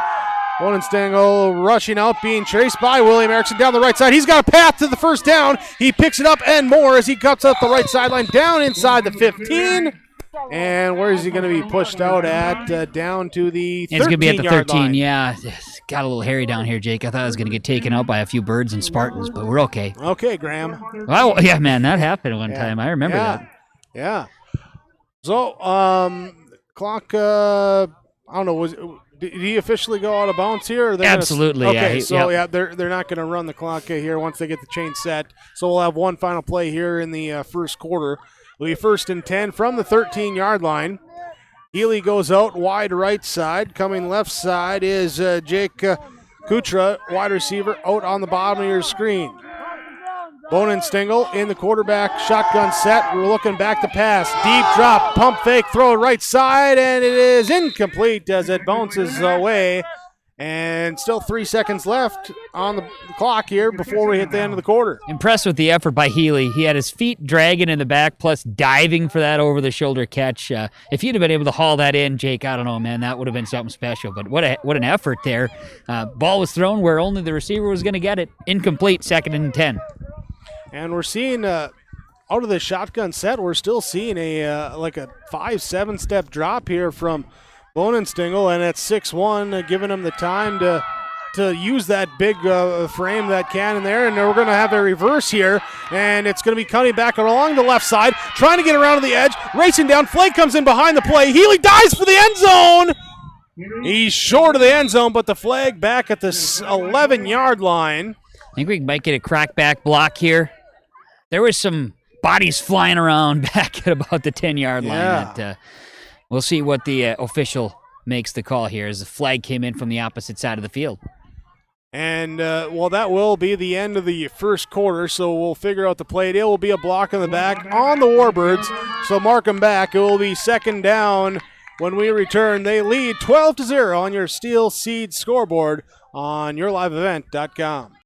Goose River Heating and Cooling Hillsboro, serving the Hillsboro and surrounding communities, ready to provide you with service work to existing and new customers. Whether Corey and the crew installed your heating and cooling system or not, they're ready to assist you with your service concerns. And if it's time to update your heating and cooling systems, whether it's your home, farm shop, a cabin, or office building, give Corey and the crew at Goose River Heating and Cooling a call. 701-430-1990. That's Goose River Heating and Cooling, Hillsboro, serving the Hillsboro area and surrounding communities. Every business has its special needs and its own unique set of challenges. That's why we treat your business just like ours, to make sure you are covered right. Hello, this is Shane with Irie Insurance, and our agents have seen it all, and one slip-up can take a small business years to recover from. That's why it's so important for a small business to work with an insurance company that can save them money but also make sure they are protected. If you own a small business, we would like to work for you. Go to IrieInsurance.com to find a local agent near you. Well, the penalty will mark it back here to the 23-yard line is where they mark it after the spot fall on the illegal block in the back. And so it will be second down from the 23. Need to get it down to the 3. So that makes it 2nd and 20 as we start quarter number 2. Wyndmere-Lidgerwood leading 12-0 over Finley-Sharon-Hope-Page. A pair of touchdown runs from Andrew Arth, a 36-yard run and a 23-yard run. And now we see what they do from the 23-yard line as we start quarter number 2. Good math. Thank you. Yeah. You know what? I noticed here one thing. Not quite as many fans outside here tonight along the sidelines. Far more parked in their cars, enjoying this one in some warmth. I see a few of them lined up for some hot chocolate. Why not? The happy campers here. Yeah. Get you warm. Hey, there was somebody. It's a crisp autumn evening, no question about it here in Hope. There's someone that was a little fire off to the north here. It's got that nice campfire smell coming in. Smelling that. Was it at the Happy Camper? No. From the shotgun set, the Warbirds and Bonenstengel will play action. Now back to pass, looking to tuck it and come underneath. He's got room to run underneath. Up ahead, down to the 20, the 15. Still on his feet, 10. Cuts back to the middle of the field and brought down at the 5. At the 5. I was going to say inside, but at the 5. We'll bring up now a 3rd and 2 after a 18-yard gain. And Braden Mitchell in on the stop that time for the Spartans, and Bodenstengel was able to get out of a tackle by Reamer at about the 10-yard line. Reamer was kind of, breaking down and was able to get a hand on him, but credit to Bodenstengel. Kid's a good runner and has great vision. And defensively, when you face a guy like that, you got to make sure you maintain the rush discipline. Don't let him break the pocket. Here from the shotgun set on 3rd down. Warbirds looking to tack on more. He'll keep it himself. Bonenstengel finds a little hole left side. Should have enough for the first down. Brings it down to about the 2.5 yard line. Yep. Sets up 1st and goal. Again, getting the space and just kind of following a couple quick blockers and then willing his way with a push up front. Got to appreciate that radio flyer wagon, Jake, with the water. I just watching the gals bring it up and down the field here. They were helping us out with getting the Warbird pronunciations down here this evening, and I didn't even notice the wagon until the fact it's what an efficient way to get up and down the field with all that water. Arth will be in the backfield. He has the 2 touchdown runs so far today. He's to the right side of Bonenstengel in the shotgun set. They will give it to him. Left side, spun around, still on his feet, stays on the feet, and gets in for the touchdown run. Arth with his 3rd touchdown run of the day. This one just a 2-yard plunge, but a 3-score game now at 18-0 pending the extra point attempt. And Braden Mitchell was there and engaged, but just wasn't able to complete a good wrap form tackle, and did a good job by Arth to get around it, spinning his way into the end zone, and the Warbirds trying to tack on. They are 0 for 2 so far in their point after attempts as they went for 2 both times, and they're up 18-0 with 10:34 to play in the first half, and see if they can't tack in their first extra points. They'll break the huddle, come up, and a tight formation with the double twin receivers in tight off the right side of the offensive line. Running back to the left side of the quarterback in the shotgun set. Their play action and throw it down in the flat. Bobbling, and did he say he caught it? Incomplete. No, incomplete pass. Yeah, the target that time, Jake, was 45, Kackman, and wasn't able to hang on. So the pass fails, but the touchdown still counts. 18-0 the score on your Steel Seed Chad Albert scoreboard. Call 701-866-2972. The Warbirds lead the Spartans on yourliveevent.com. Farmers, are you expanding, upgrading, or want to automate? Visit with the experienced staff at Hope Electric to learn about the latest electrical systems and the newest technologies that they have developed to make your operation more efficient. Get a custom system in place with features like iPad truck loading and remote view grain storage, touchscreen controls, hazard monitoring systems, and wireless cellular cameras to protect your assets. Hope Electric, serving the agricultural and commercial industry since 1978. Visit hopeelectric.com or call 701-945-2460. When you're looking for a new vehicle, visit with the sales team at Finley Motors, your Chevrolet and Buick dealer. Their sales team will ensure a seamless experience throughout every step of the vehicle buying process and will help you to secure the best financing for your budget. The service and repair department at Finley Motors is equipped to deal with any type of service, auto repair, or reoccurring maintenance. Call 701-524-1200 to schedule service. Visit the showroom in Finley or Mayville and search the new and pre-owned inventory online at finleymotors.com. Kickoff back to the Spartans, rolling on the turf, finally picked up by Cody Reamer, now looks to break it up the right sideline. He's stretching out, going backwards, trying to get upfield, and doesn't get anything as he's just finally pushed out on the far sideline, and Spartans will take it, 1st and 10, 10:25 to go, second quarter, and they have it on their own 19-yard line. Well, part of the goals here and some of the keys in this one for the Spartans, Jake, we talked about in the pregame show, was to get off to, set the tone and all that jazz. It just has not happened for the Spartans. So now they got to find a way to get some points. I think just getting on the scoreboard before halftime would be huge for this team after struggling last week against Lemoore and really just kind of a roller coaster it's been the last 3-4 weeks. For the Spartans to get on the board right now as you edge towards halftime, I think that'd be a huge key for them. Well, hand off Cody Reamer right side and pushed out after a short gain, 4 yards.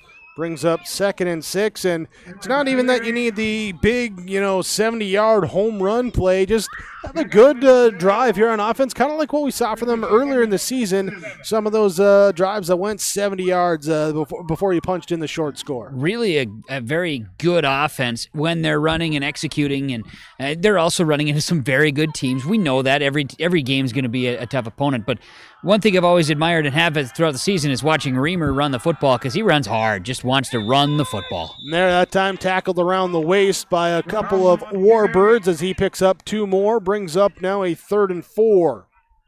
So we'll see what they can do. It's very manageable, right, from this spot on the field with 10 minutes to play in this first half. 18-0. Warbirds have scored 3 touchdowns, all on the feet of Arth. They have yet to add on any extra points and lead the Spartans 18-0. And Spartans hope those 2-point stops will come into play for them later in the game. But as you said, got to get something going here. 3rd down for Finley-Sharon-Hope-Page. They hand off on a blitz, perfectly timed by the defense, coming up and making the stop. Like Dylan Severson. Yep. Able to come up and just knifed right in there. Loss on the play, 4th down. So with that, it's kind of just a bit of a breaker there because now you're in a spot. This is not a place you want to be going for it here on 4th down. They've had a couple of 4th down attempts here in this football game, and this is not going to be a spot where you want to do that with 9:10 to play in the second quarter.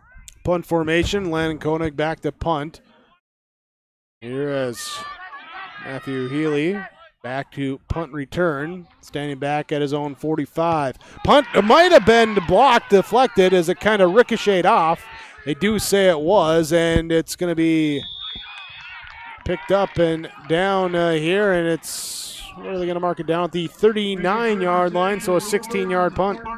Definitely a lot of pressure that time by the Warbirds, and for Koenig, certainly just did not get off his best. He's very good punter, has plenty of hang time and can really get a hold of it. He's got a good swing, but here in this case, again, good pressure, and the Warbirds continue to bring pressure, and we've just seen that as rather relentless here in this first half of play.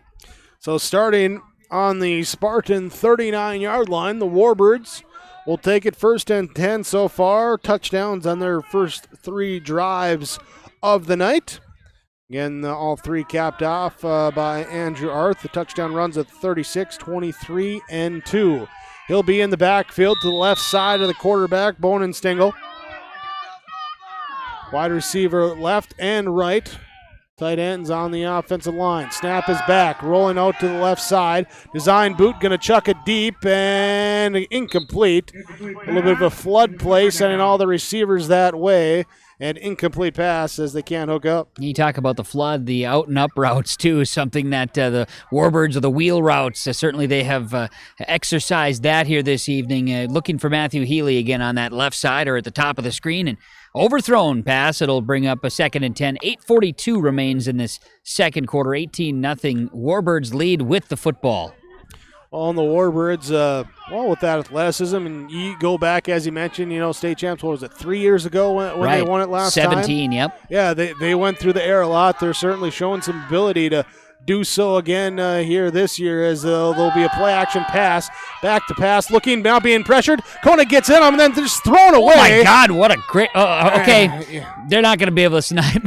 I don't think you're going to have a legal pass here, but no, he was in the grasp. For him to get the pass off like he did is amazing, though. That's like just found a way to wiggle that arm loose and just chuck it. But he chicken winged that thing out there. I couldn't believe it.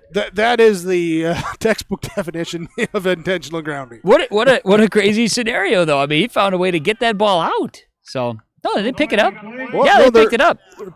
Okay. Did they say someone was actually in the area? I don't know. Maybe if a tight end stayed in to block and was near the area or something? Boy, yeah, I don't know. But I think you would have, if that happens in the NFL, the quarterback was in the grasp of the defender, likely would have ruled it a sack.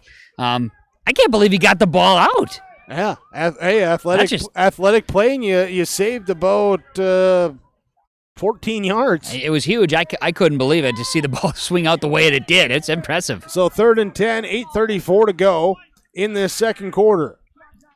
Bonenstengel, he'll keep himself, and he's hit right away that time. William Erickson, Hayden Hushka. Hushka was the first one there. Erickson cleaned him up, then Hushka helps him up. And a loss on the play of 3 yards brings up 4th down. Now the Spartan Bigs making a play right there. I can't believe I even let out an OMG on that previously play. But, that was a heck of a run there again by the defensive line of the Spartans getting in, kind of slashing in and making the play. So between Erickson and Hushka, they come together and co-op for a stop, 4th down for the Warbirds. I think they're going to go for it here. It's no reason not to, as they're on the Spartan side of the 50. Need to get down to the 29-yard line. They have it at the 41, 7:50 to go in this second quarter. Here the snap comes back. They're going to run the option. Pitch play. Ball's on the ground. Finally picked up. They're going to say it was a forward incomplete pass. So they're, Dylan Reamer just kind of nose-dived up here by midfield. I'm sorry. I was waiting for him to do the Snow Angels or something there. I didn't know what went on. But no, that was a forward pass. The pitch went ahead, so good job by the officials to catch that. And so blow it dead. And here we go for the Spartans. They made a stop, Jake. This is huge. That's a win right there. You made a stop defensively. Now go and transfer that into a good offensive series here. 7:42 to go in the first half as the Spartans take over.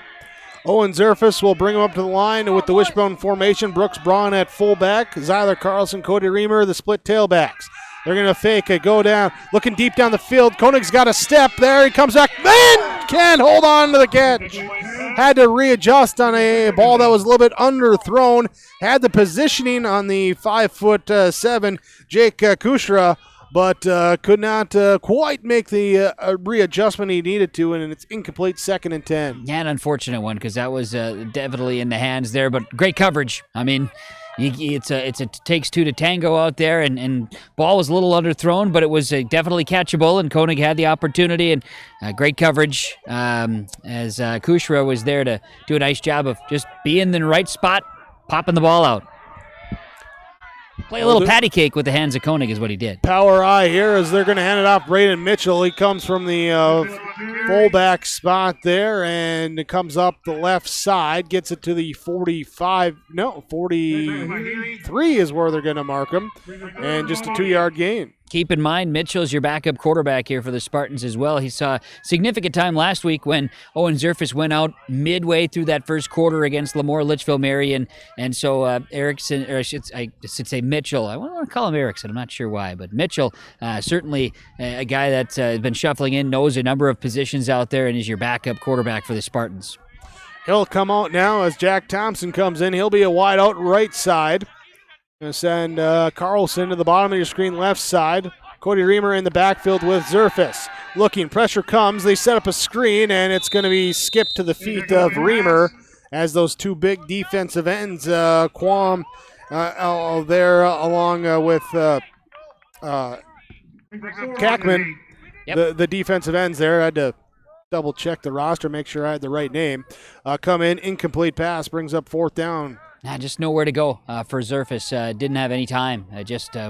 Pressure was there. So, again, kudos to the Warbirds for just coming off the edge and executing very well on their reads here and putting themselves in good position. And now the Spartans are back in punt formation. Check that. We did see the Spartans attempt a fake punt last week. They did. It did not go well, though. No, it did not. No. Here from punt formation, Koenig has a snap back. This time, not much of a rush, and gets a boomer of a kickoff, and that's going to be a good bounce inside the 20. Rolling. Can it get down? It will stop at the 11-yard line. Terrific punt. But great punt there. Got it off, and 6:32 to go in this first half. And, well, again, defense make a stop, and hopefully you can get good field position for your offense. And as I looked up after that last screenplay too, passing offense hard to come by in this one, just a combined 2 of 13 between the two teams early on. And early on, the Warbirds were chucking it deep, and they hit on a couple, but it's been real tough sledding for the Spartans. I didn't anticipate, to be honest, much out of Zerfus, just knowing about the injury he suffered last week, but he's actually played pretty well considering. Pro set here from the shotgun, running back to the right side as Bonenstingo will hand off, and Arth will take it, busted out to the left side, trying to get around the edge. He's up to the 15, up to the 20, 25, 30, up and pushed down, brought down at the 35-yard line, and a 24-yard gain. And, well, yeah, why pass the ball when you can run the ball like that from Andrew Arth? Yeah, Arth is great back, good vision, and able to get to the outside that time. And Zerfus, a touchdown-saving tackle, forcing Arth back in, and just enough to trip him up so that the Spartans' pursuit defense could get there. So, again, Arth, he is cruising. It's a nice little, one of the many decorated athletes here in Region 1 North Dakota 9-man play. Yeah, 7 carries, 105 yards, 3 touchdowns. That's not bad. It's pretty good game, and we still got 6 minutes left here in the second quarter. Imagine if you had him on your fantasy team. Oh, I'd love that. I'd actually win a week. Here from the shotgun set, Bonenstingle sends Arth out in motion, empty set, back to path, being rushed now by Hushka. Hushka's on his tail. He's going to throw it down, and it is nearly intercepted. Tyler Carlson made a good break on that one, and Healy ended up playing more defensive back than receiver on that play to knock it out and make it incomplete there, so no one comes away with it. Yeah, more times than not, Zyler Carlson is in the right place defensively on pass coverage, and there's a reason why teams don't typically go after him. So we've seen that throughout the season. I know last week was a struggle for everybody in the Spartans defense, but tonight Zyler showing up again, doing a nice job of knocking away a pass. Brings up 2nd and 10. Showing off those pink receiver's gloves. Healy will be wide right. Slot right will be Jake Kutra. Running back Arth to the right side of Bowenstengel, the quarterback. Gives it to him up the left side, running through the middle of the offensive line defense, and high fives for the offensive line as he brings it across the 40 up to the 43 and picks up 8 yards to bring up 3rd and 2. I think we need to get Reamer a new pair of shoes. Almost every game he ends up losing a shoe on a tackle or something. He got out of his shoe again here for the Spartans, but he'll get himself all taped up and in for the Spartans here for the moment. Checking in is Dylan Reamer coming in for him. He'll be at a linebacker. The Warbirds spread him out a little bit and now get readjusted here. 2 receivers to the right side. Will be a read option. It'll be a keeper himself, and big hole for Bonenstingle. He's got one man to beat. Gets by Zerfus down the left sideline. 15, 10, 5, touchdown, good. 57 yards, touchdown for the Warbirds. A key block on that play was Alec Peterman on the outside. Peterman put a block on Dalton Stein. And that was the key to get that going, and that's what the read that quarterback Bonenstingle had. And then, of course, getting out of the tackle downfield there by tackle attempt by Zerfus. Bonenstingle gets outside now. I tell you what, Arth has got something, to beg on. He all of a sudden, he's maybe not the leading rusher anymore, Jake. He still is. Okay, barely though, right? By about 4 yards. Okay, I was going to say, 57 yards is a big one. 9 carries, 109 yards, and 8 carries, 113 yards for the 2. They'll go for the 2 on this one. Will not get in. Still can't get those short 2-point conversion plays to go as the conversion attempt fails. And on your steel seed Chad Elbert scoreboard, the Warbirds lead the Spartans 24-0 on yourliveevent.com. For over 100 Years, Finley Farmers Grain and Elevator, a full-service cooperative, has been growing and adapting with the ever-changing agriculture industry. These strong roots in eastern North Dakota include a dedicated staff of 42 full-time employees. Finley Farmers Grain and Elevator offers a variety of services, including agronomy, sales and service, custom application, grain drying and handling, bulk fuel and oil, tire repair, and light mechanic work. Finley Farmers Grain and Elevator is a buyer of corn, soybeans, wheat, and sunflowers. Learn more by visiting FinleyFarmersElevator.com. In Hope, the Warbirds flying high. Wyndmere-Lidgerwood leading Finley-Sharon-Hope-Page 24-0 on your Steel Siege Chad Albert scoreboard. Well, what's been part of my favorite thing about Friday Night Lights is looking up at the moon. And our moon report tonight is presented to you by our friends at the Page Boy Beauty Shop in Page, North Dakota. Yes, Lori at Page Boy Beauty Shop, specializing in family hair care, and welcomes your phone calls for appointments at 668-2310. Call Lori for an appointment. Get your hair in tip-top shape. Family care in Page. It's Page Boy Beauty Shop. 668-2310. Call for an appointment. We'll get that moon report for you in a moment. Kickoff here, angle towards the right sideline, the top of the screen. Here's a carry up by Cody Reamer. Brings it up to the 34 and back down to Kevin. Well, the moon is not going to be illuminating us very nicely here tonight in Hope because we've got cloud cover. Son of a gun. But it was big and bright yesterday with a full moon on the first day of October. We're at 99.5% illumination, Jake. And that means we're in waning gibbous moon phase on the second day of October. The next full moon comes on, Halloween, October 31st, a Saturday. And spooky. Our moon report tonight. I wish we could have it in full illumination for you, but trust me, our moon report is brought to you by Page Boy Beauty Shop in Page, North Dakota. For an appointment, talk to Lori, 668-2310. Finley-Sharon-Hope-Page looking to get something going now. From the shotgun set, send receivers each side, and a man in motion as Braden Mitchell comes in motion. Owen Zerfus takes it right side, ducks inside one would-be tackler, and brings it up back to the line of scrimmage, about a gain of a yard on the play.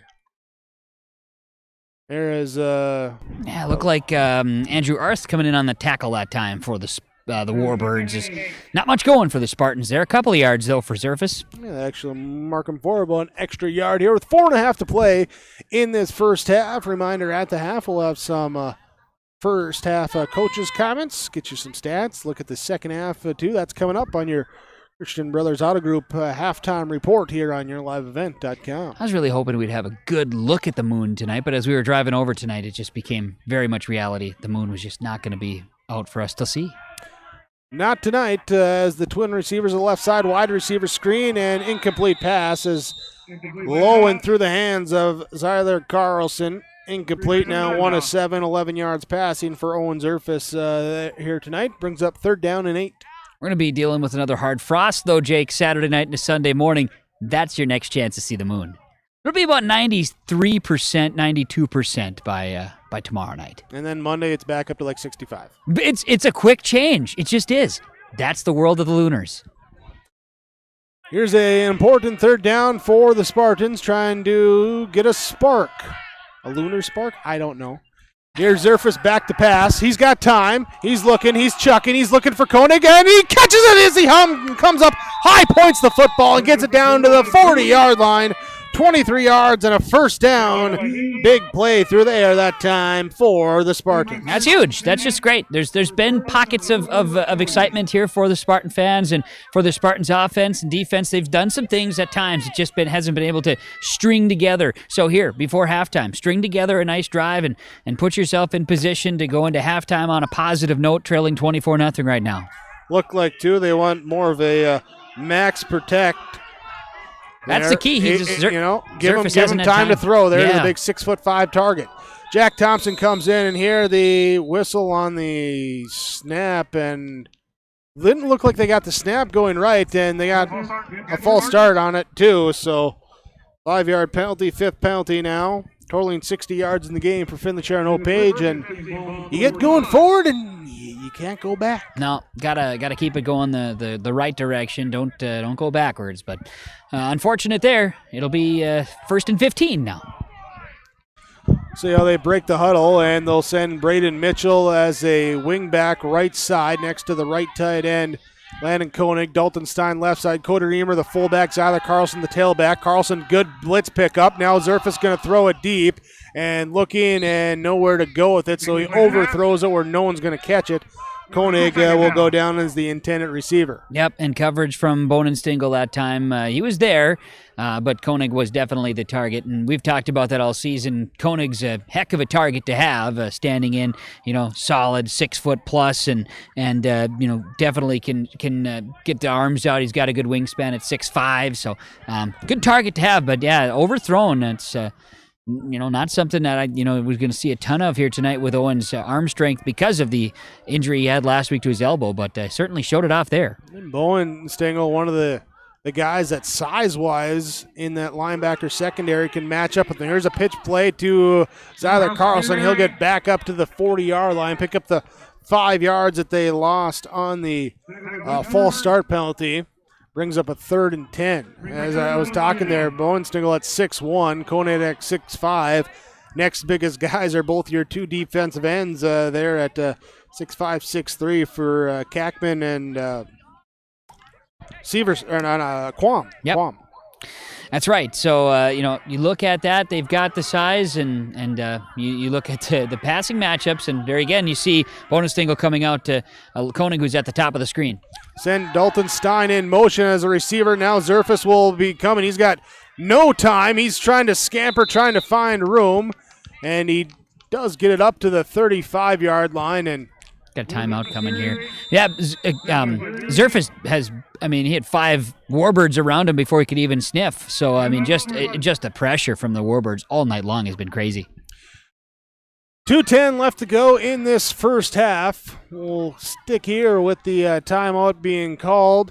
So far, this first half has seen 4 touchdowns from the Warbirds, all on the ground. 3 from Andrew Arth. Scoring play is a 36, 23, and 2. And then a Preston Bonenstingle 57-yard touchdown run. They're the last touchdown, making it 24-0. They have not connected on a 2-point conversion attempt.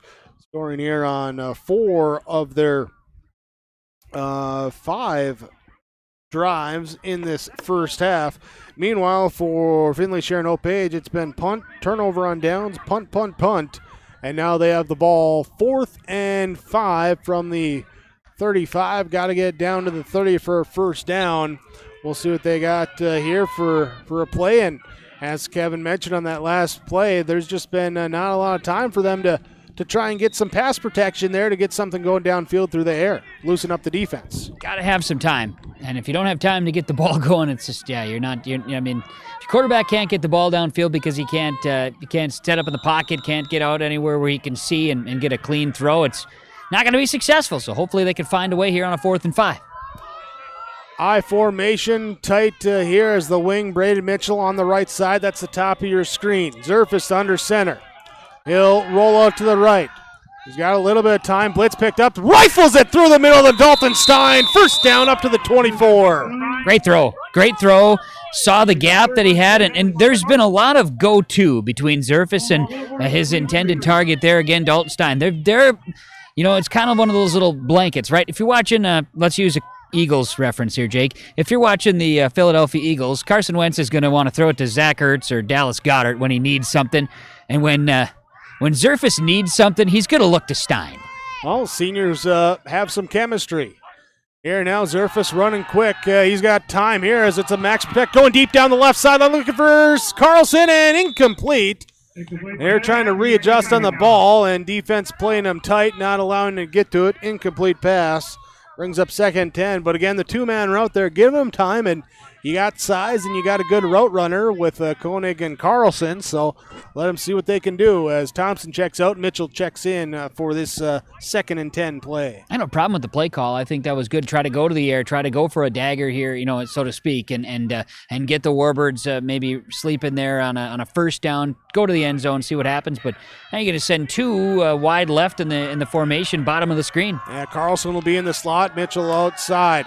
Quarterback power here for Owen Zerfus. He comes up, lowers that shoulder into the defender, and they're going to say the forward momentum stopped. He never officially went down, but momentum stopped. And he gets it up to the 19-yard line, 4-yard gain. The momentum stopped when he ran into a brick. Arth was right there and it came in with a nice form tackle and a little bit high, though, in that standpoint. Wasn't able to bring him down to the ground. Andrew Arth, 5'10", 175-pound sophomore, built well. Ozerfis back to pass out of the quick huddle here. He's dancing around, looking in, and he's sacked, brought down back to the 23-yard line, a loss of 6 on the play. Couldn't find anything downfield, and the pocket collapsed in. Timeout called by the Spartans. 55 seconds left in this first half. 24-0 the score on our Steel Seed Chad Albert scoreboard on YourLiveEvent.com. Enbridge's Line 3 replacement project will create thousands of family-supporting jobs. This $2.6 billion private investment in Minnesota will be an economic boost, bring extra county tax revenue for years to come, and a secure and steady supply of North American oil to fuel Minnesota's quality of life. We're focused on safety and ready to get to work. Learn more at enbridge.com/line3us. 55 seconds remain before half, and another big fourth down for Finley-Sharon-Hope-Page. They converted, a few plays ago on a dart of a throw from Owen Zerfis to Dalton Stein. They need 10 yards here. Got to get down to the 15, 4th and 10. Yet to score here in this game, trailing 24-0. And they will likely be kicking off to start the second half. So big opportunity, important opportunity to try and get some points on the board here. I believe they've used all their timeouts left too here in this first half. Owen Zerfis will be under center. High formation behind him. He'll play action, roll to the right, looking to pass. Goes down the right side, and it's through the hands, incomplete. Intended receiver is Dalton Stein, looking for him again, and just a little high. Stein threw the hands up trying to get it, but could not corral it, and turnover on down. They were trying to go for the homecoming king connection. We talked about it, Jake. Gotta try to get it to a guy, and who are you going to go for? And Zerfis came over and gave Stein a little fist bump there, too, as Stein was in the right spot, maybe just a tish overthrown. I don't know. It hit him in the hand, so it's a tough play to make, but weren't able to get it done. Find some positivity in that drive, though, Jake. The Spartans were able to get something going, so see if they can translate that in the second half. Well, we'll see what the Warbirds can do now. They do have all 3 timeouts, 49 seconds left, and they've shown the propensity to throw the ball down the field. Back to pass. Bowen Stengel will set up a screen here to Arth, and Arth underneath will get it up to the 30 to the 35. Flag comes in behind the play. Yeah. And that might make the decision for the Warbirds. Reamer was getting held like I've never seen anybody get held before. I'll just say that. And, there is the hole. Marking back from the spot. We'll put it back at the 15, bringing up first and 18. Talk about textbook things to do. That was a textbook hold, just in general. And you're doing your best, try to create a block, but that was as much of a hold as you could have. Well, we'll see here if the Warbirds want to continue to go for it again here, as Matthew Healy will bring the play in from the sideline. And he'll get everyone huddled up and get set here. They are going to mark it back to the 20-yard line, so the spot of the flag there was a little off. It's going to end up being a first and about 14. Shotgun set, 4 wide receivers. Got the defensive ends for the Spartans pinning their ears back on this one as Koenig comes off the edge, and Bowenstein will come up. He'll run up the right sideline, being chased and brought down at the 31-yard line. Inbounds, clock will run. They're short of the first down, gain on the play of 11. I don't think the Warbirds are. Now they're going to call timeout? Yeah, they are. I didn't know if Coach Stringy was going to call one, but here we go. Timeout called. All right, we're back in 30 seconds with the Warbirds leading 24-0 on your Steel Seed Chad Albert scoreboard. You're never too young to start saving for your future. Dakota Heritage Bank offers the Grow With Us program for kids. It's a young savers club with various incentives, including newsletters, a higher savings rate, bonuses, and more. Contact Dakota Heritage Bank to find out more about the Grow With Us program. Dakota Heritage Bank has 10 locations across North Dakota and northwestern Minnesota. Dakota Heritage Bank offers mobile banking, online banking, and bill pay. Visit us online, dhbanknd.com. Dakota Heritage Bank, Equal Housing Lender, member FDIC. Approaching the end of the first half with Wyndmere-Lidgerwood leading 24-0. 22 seconds left on the clock. Will be 2nd and 3 for the Warbirds as they come out of this timeout. Still 2 timeouts remain for them. Of course, leading 24-0. We'll go into the halftime with the lead here. And when we go to halftime, too, we'll have some coaches' comments there, as I believe Kevin's going to grab Coach Fontaine for the Spartans right away. And it's going to be my goal. Yeah, hear about his thoughts in the first half, what they got to do to get going in the second half. Warbirds spread them out wide. Trips left. Lone receiver to the right side is Healy. In the shotgun set with the running back will be Bonenstingel. Rush comes. Play action here, and then they give it out to Healy on a quick receiver screen. He's dumped right away. He's either Carlson got off the block, grabbed around the ankles. Cody Reamer comes over, and Bear hugs him down to the ground to clean it up. And I think the Warbirds just going to let the clock run out, or are they going to go for a No, they took a timeout. They did take a timeout. Okay, just took a while there just to signal it here. So 15 seconds left and a timeout. Exactly. They do get the first down, though. They do get the first down on that play. Well, that is key for them. So, take a couple of, got at least 2 more plays in you if you want to take a couple of shots or try to set up a screen. I know that, the way that they tried to set up that first screen was super successful outside of the hold, which I don't even know if it was, necessarily a hold that made the play, a barn burner necessarily. It was on the right side, and the play happened on the left, so I'm not sure. But point is, they have that. We've seen that they can do that, too, and you put the ball in Arth's hands. He's already scored 3 times on the ground, so, give him about 2 yards past the line of scrimmage, see what he can do. So, they got plenty of opportunity, plenty of weapons. You get a couple more plays plus 1 more timeout. They got a chance. Leading receiver coming into the game is Matthew Healy. 9 catches, 212 yards, 2 touchdowns coming into the night. He'll be lined up wide at the bottom of your screen. Pro set, double tight ends inside. They're going to hand off to Arth, pick up some yards here, then maybe burn a timeout as they get up to the 44-yard line. 8 seconds left. There is the 3rd and final timeout. 8 yards on the scamper there from Andrew Arth. And I was thinking maybe like an intermediate shot, trying to set something up where, if you can get up across the 50 to the 45 and take a quick timeout, you can get like a 40, 45-yard Hail Mary pass, but going to be a little difficult to do here. Not many high school guys there got the 60-yard bomb in that arm. Correct. Likewise, not a lot of time to throw either. Neither team is giving their quarterback a long time to throw the football. So here's my thought, Jake.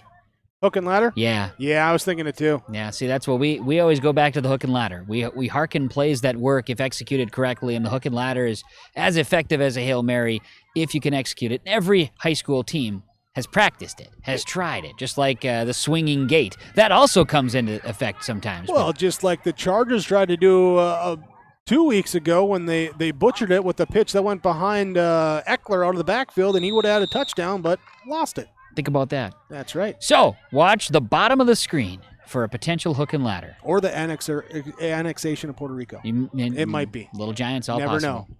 Never know. 2 receivers to the bottom of your screen. Owen Zerfus Braden Mitchell playing deep safety. They're just going to chuck it left side, and it's going to be intercepted by Dalton Stein, and he's going to be brought down here to end the half. So the interception there on the deep heave. The official turnover there will go down on the Dalton Stein pick, but the end of the half in favor of the Warbirds, leading 24-0 on your Steel Seed Chad Albert scoreboard, 701-866-2972, as we have Kevin Kochman standing by with Coach Larry Fontaine for halftime coach's comments. All right, thanks a lot, Coach. Appreciate the time here. I know that first half did not go the way that you wanted. There were some bright spots at times, but Warbirds got things going there offensively in a few series. Yeah, a couple of big plays again. It's been our Achilles heel all year.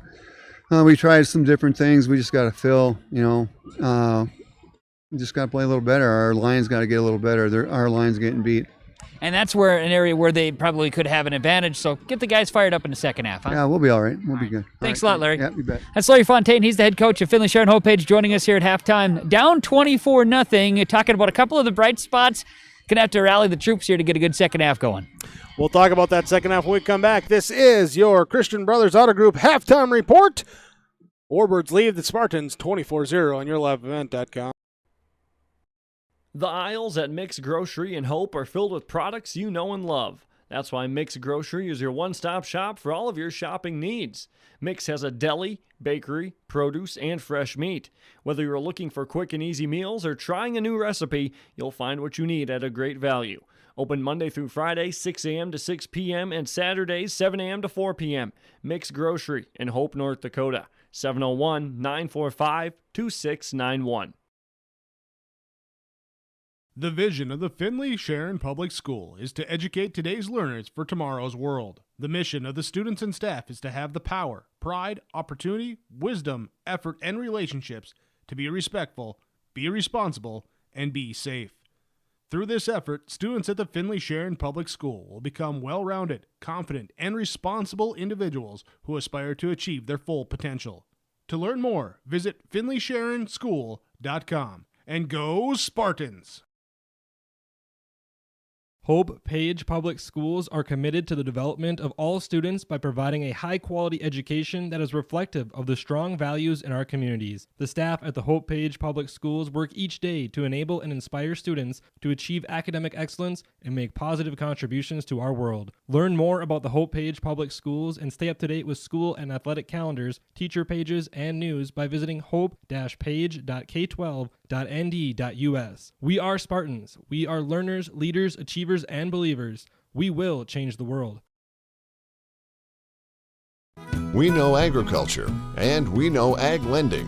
Citizen State Bank has competitive rates, and you can get the best loan to keep your farm running smooth. Whether it's land, crops, livestock, or machinery, Citizen State Bank has lenders to help you find the best loan with the best rate in Finley, Cooperstown, and Northwood. For more information, visit us online at csbfinley.com. Member FDIC. Pioneer, tailored for your farm, delivering success. With decades of research, Pioneer has the genetics, tools, and local testing capabilities to deliver the most diverse and consistent seed for your farm needs. Work with Keith Irie, Matt Powell, and Chelsea Beaton in Hope, your local Pioneer team, to evaluate your needs and select the best varieties with the right herbicide-tolerant trait for your farm. With the science behind Pioneer products and the local service, you get success from your crop yields. Good luck to the Finley-Sharon-Hope-Page team from your local Pioneer seed representatives, Keith Irie, Matt Powell, and Chelsea Beaton of Hope. Welcome in to our Christian Brothers Auto Group halftime report. Christian Brothers Auto Group is here to help you find your next new or pre-owned vehicle. Visit their showrooms on the North Dakota side in Finley, Mayville, or Cooperstown, and also Crookston and Fertile, Minnesota. Shop their inventory online. Go to ChristianCarsOnline.com. Christian Brothers Auto Group is here to help you purchase your next vehicle or to service your current one. View the inventory online. Go to ChristianCarsOnline.com. Halftime in Hope. And it is the Wyndmere-Lidgerwood Warbirds leading the Finley-Sharon-Hope-Page Spartans by a score of 24-0. And touchdowns in the first half from Andrew Arth of 36-23 and 2 yards on the ground, and a Preston Bonenstinkle 57-yard touchdown run here as they get in 4 times, 0 for 4 on 2-point conversions. And they did have one turnover, an interception thrown on the final play of the first half, just chucking it deep, trying to get something. But the Warbirds coming out and right away running hot on their way to a 24-0 lead, and they will have the ball to start the second half as well. That's our first half summary. We'll take a break and come back with more as we get ready for half number 2 on yourliveevent.com.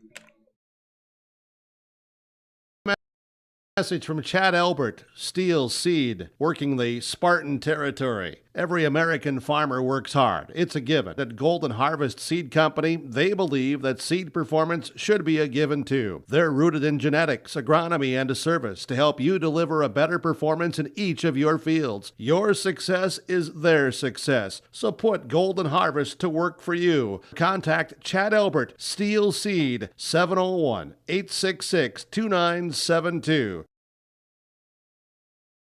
Great Plains Fireworks, located on the west side, frontage road I-29, south of Degelman's in Hillsboro. They're open by appointments. Call 701-436-6140. Also like them on Facebook for information. Let Great Plains Fireworks help you get fireworks for your family celebrations, neighborhood parties, and events. Pretty, pretty, pretty. They have chest thumpers. Great Plains Fireworks, open by appointment only, Hillsboro, North Dakota, 701-436-6140. Like them on Facebook.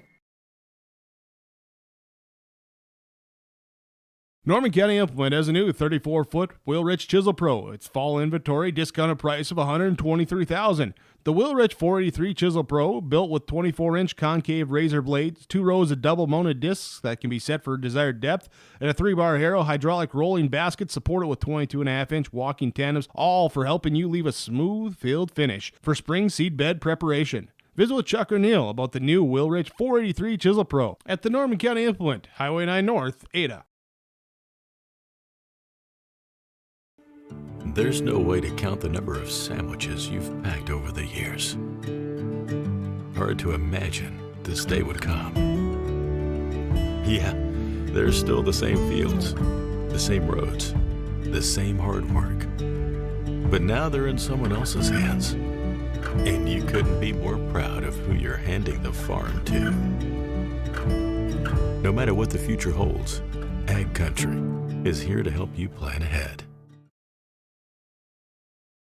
This is Chris from RDK Enterprises, your local precision planting dealer. 0% interest, 0 payments for 120 days on all precision planting equipment. Save your cash flow. Book your planter upgrades today with an additional 20% discount on shop labor and trucking. Pay this year or next. No payments, no interest for 120 days on approved credit. Call RDK Enterprises.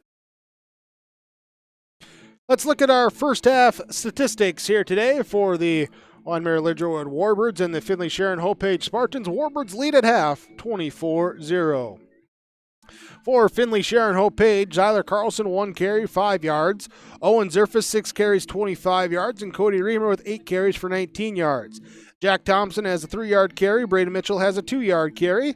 And as a team, there are 3 collective carries, totaling a loss of 11 yards on the ground. That's 43 yards on the ground. Through the air, completions of 11 yards to Zyler Carlson, 23 yards to Landon Koenig, and 11 yards to Dalton Stein, all from Owen Zerfus. He is 3 of 12 passing, 45 yards in the first half. That's 88 yards of total offense. No turnovers in the first half. They do have 5 penalties, totaling 60 yards. For Wyndmere-Lidgerwood, Andrew Arth with 9 carries, 121 yards, 3 touchdowns on the ground.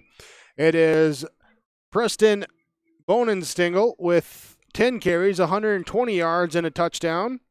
And through the 241 on the ground, through the air, 2 of 10 passing for 32 yards and an interception for Bonenstingle. A 27-yard completion on the first play of the game to Johnny Gutzmer, and a 5-yard completion here near the end of the first half to Matthew Healy for those 32 yards. 273 yards total offense, 1 turnover in the first half. They had 2 penalties totaling 30 yards. That's our first half statistics, and the statistic on the scoreboard that says the Warbirds lead the Spartans 24-0. Your Steel Seed scoreboard. We're back with more of your Christian Brothers halftime report after this. 119 or planterdoc.com.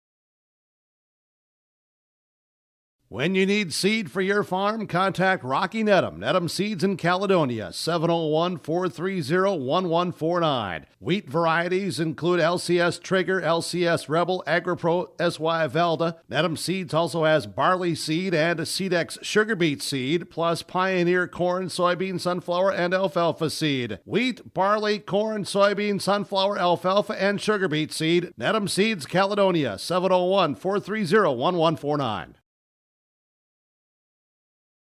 Goose River Heating and Cooling Hillsboro, serving the Hillsboro and surrounding communities, ready to provide you with service work to existing and new customers. Whether Corey and the crew installed your heating and cooling system or not, they're ready to assist you with your service concerns. And if it's time to update your heating and cooling systems, whether it's your home, farm shop, a cabin, or office building, give Corey and the crew at Goose River Heating and Cooling a call. 701-430-1990. That's Goose River Heating and Cooling, Hillsboro, serving the Hillsboro area and surrounding communities.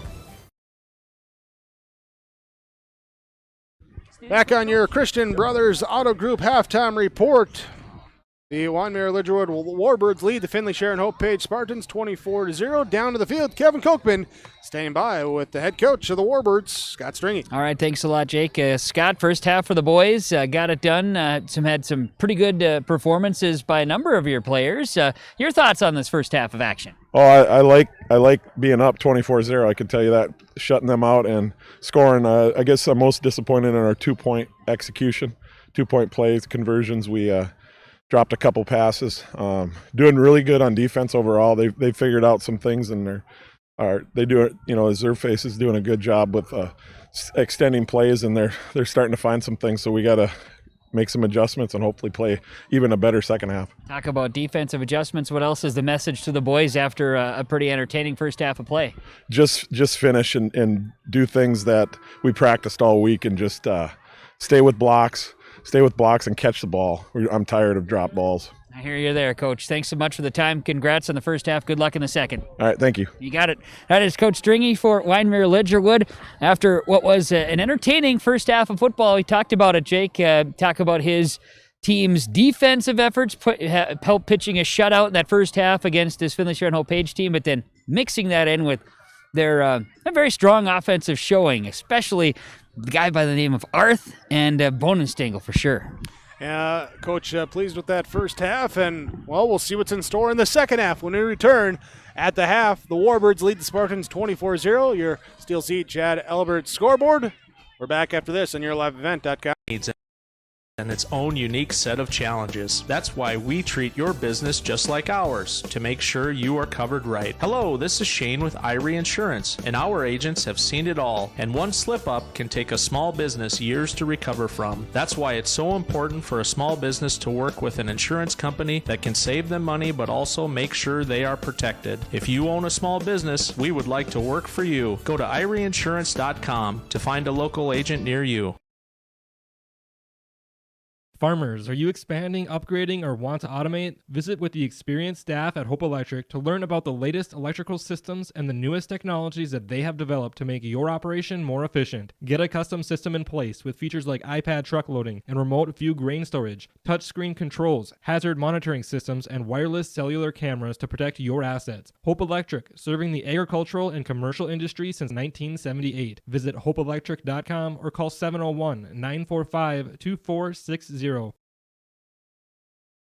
When you're looking for a new vehicle, visit with the sales team at Finley Motors, your Chevrolet and Buick dealer. Their sales team will ensure a seamless experience throughout every step of the vehicle buying process and will help you to secure the best financing for your budget. The service and repair department at Finley Motors is equipped to deal with any type of service, auto repair, or reoccurring maintenance. Call 701-524-1200 to schedule service. Visit the showroom in Finley or Mayville and search the new and pre-owned inventory online at finleymotors.com.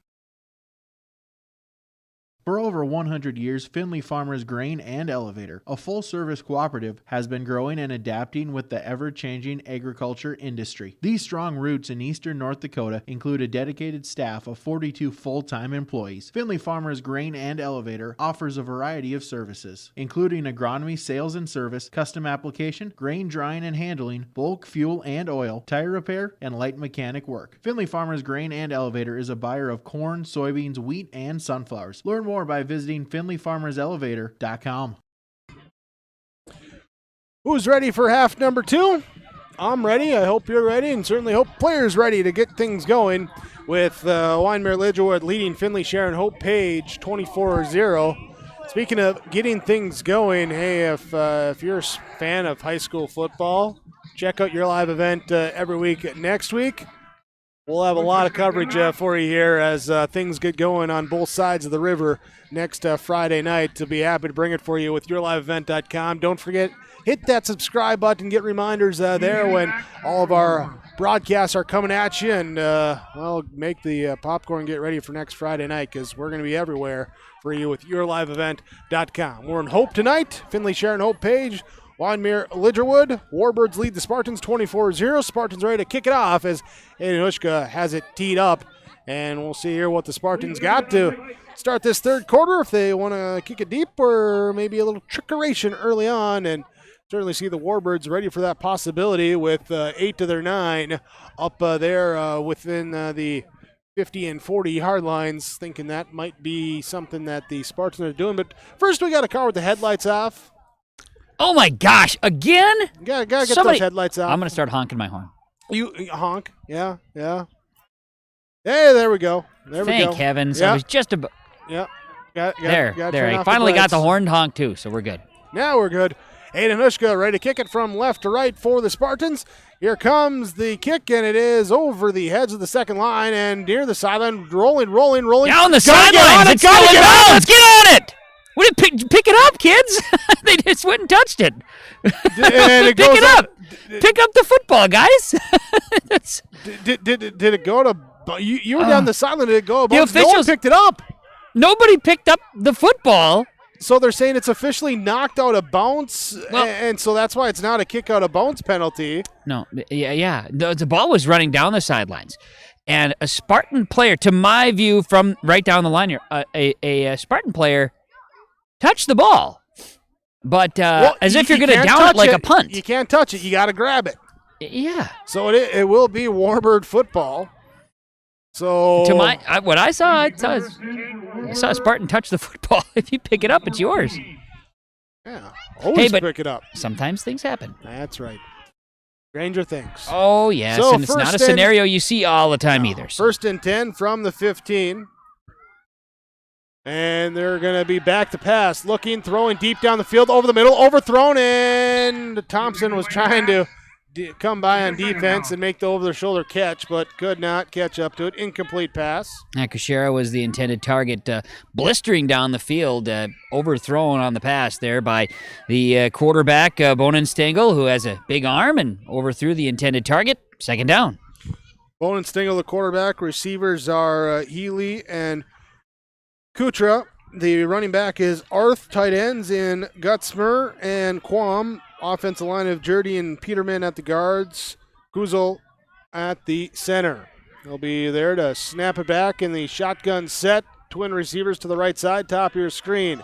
Handoff inside. Arth jump cuts, gets through into the second level, and tackled short of the 30-yard line up to the 28, and a 13-yard gain for first down. That's a huge run. And that big jump cut, I mean, an aggressive cut, so that's great footwork by Arth. 134 on the ground for Arth on just 10 carries. That's a 13-yard per carry average. That's pretty good. He has 2 carries tonight that have went for less than 8 yards. That's being productive both on that blocking up front and your running back making some people miss and getting those extra yards. From the shotgun set, man in motion right to left. They'll hand off to Arth again. He'll slide cut around again. Still on his feet. Stays on his feet. Finally wrapped up. Braden Mitchell, the first one to grab him around the ankles. Landon Koenig comes over. Hush goes in on the tackle too. And there's a carry under 8 yards. That one only goes for 4. Only goes for 4. Yeah, 4 yards in a cloud of dust. That's not a bad run there for sure. 11 minutes to play third quarter, and Warbird football leading 24-0 over Finley-Sharon-Hope-Page. Warbirds getting the football to start things off after winning the coin toss, deferring to the second half. And the Warbirds just in front of the Spartans in that Region 1 standings. Whoever comes on top in this one, big chance to control their destiny down the stretch here at the 2 games remaining.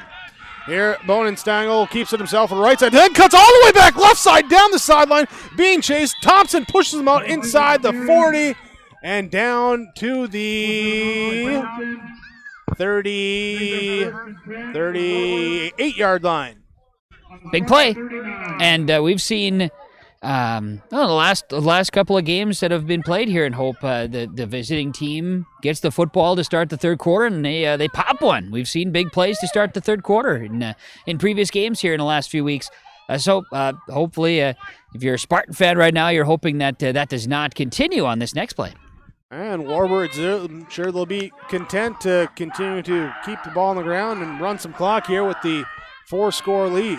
Well, 3-score when you count the 2-point conversions. Hand off to Arth. He'll go right side, being drugged down by Cody Reamer. Gets it down to the 38-yard line, gain of 1. Good tackle by Reamer. Also, Zyler Carlson in the mix that time, and short gain on first down that time for the Warbirds. Warbirds, again at 4-2, they will finish their season out with a couple of home games next week with Griggs-Mankota and then Hankinson. Finley-Sharon-Hope-Page next week, they go on the road to Maple Valley-Enderlin, and then they're at Griggs-Mankota to round out their regular season on the road here. So the final home game of the season for Finley-Sharon-Hope-Page, and they're hoping for to finish it with a flurry if they can. Here's a low snap picked up. Bonenstingle keeping himself left side, gets a block, gets around the corner to the 30, to the 25, accelerates into the sideline, and way out at the 16-yard line. They mark him back farther back here at the 22, so just a 15-yard gain.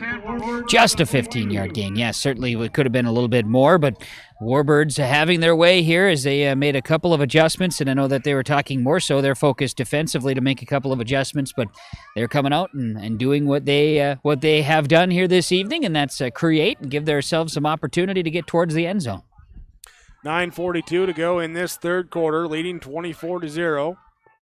Warbirds pack it in tight, two receivers as wingbacks on the right side. Tight ends each side of the formation. They're going to give it left side straight through the gut. One stiff arm into the end zone. Good. Arth, 22 yards, his 4th touchdown of the night. Yeah, Larry talked about it at halftime, Coach Fontaine for the Spartans, just about, that line of scrimmage, and Spartans haven't been able to, they've kind of lost that battle as of late, and here in these last few plays, certainly Warbirds dominating there to be able to let their backs get the space they needed. So kudos to the Warbirds flexing their muscles on this first drive in the third quarter, and now 30-0 the score. 2-point conversion. The Warbirds break the huddle, and they will have... They're the two wingbacks on the right side. Running back Arth next to Bonenstingle. Barking out the signs, and back to pass, looking, being chased, rolls out to the left side, looks, pump fakes, now a little flip underhand, diving for it, and no, they say he trapped it, hit the ground. Good visual there by the official.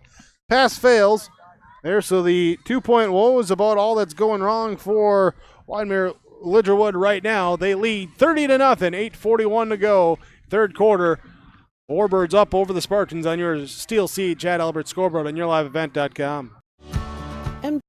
Bridge's Line 3 replacement project will create thousands of family-supporting jobs. This $2.6 billion private investment in Minnesota will be an economic boost, bring extra county tax revenue for years to come, and a secure and steady supply of North American oil to fuel Minnesota's quality of life. We're focused on safety and ready to get to work. Learn more at enbridge.com/line3us. 8:41 to go, third quarter.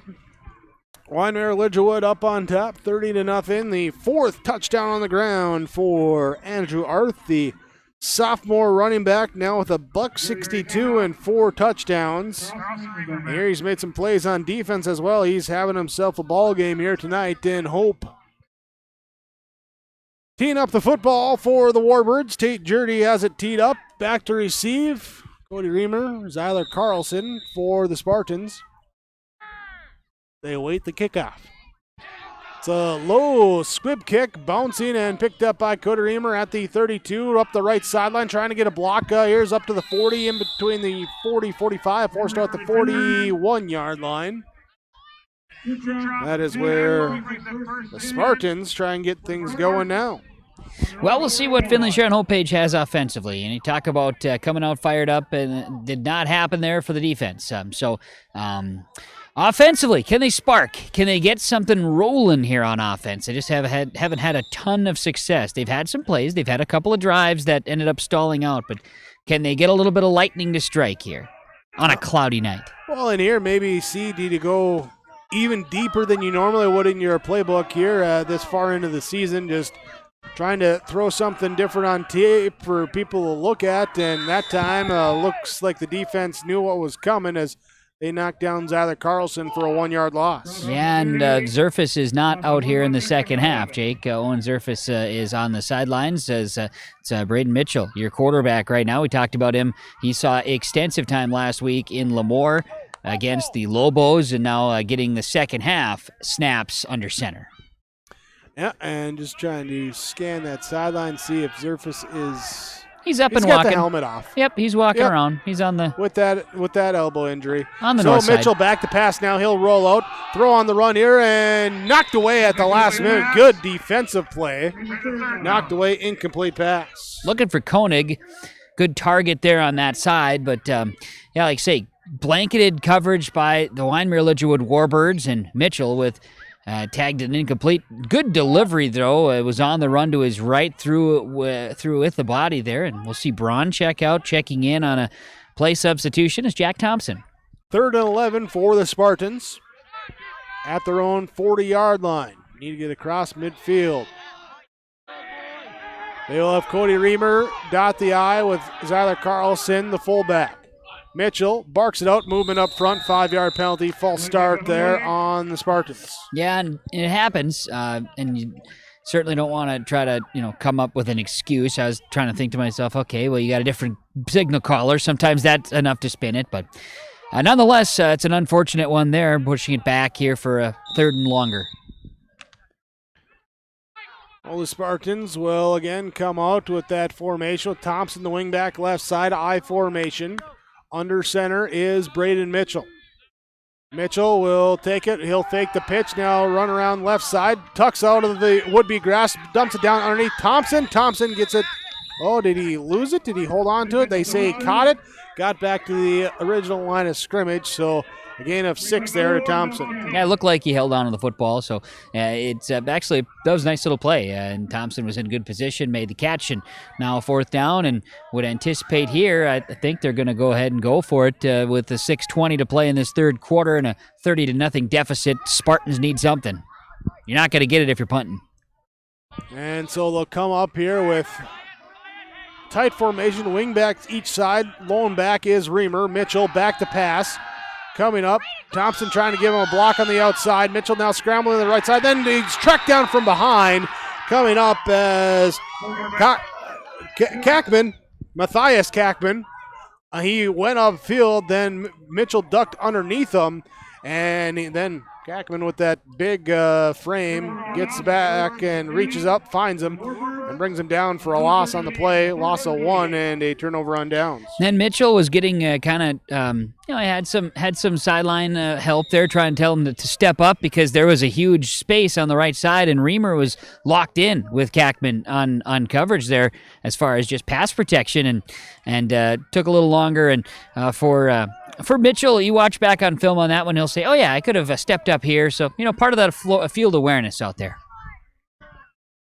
From the shotgun set, barking out the signals, and the flags here to stop the play. Or whistles. And it's going to be a false start on the Warbirds. Their 3rd penalty of the game, totaling 25 yards. Been a pretty clean game played by them here today. Yeah, between the two teams, 90 yards in penalties, I think. Yeah, so far. That's a stat.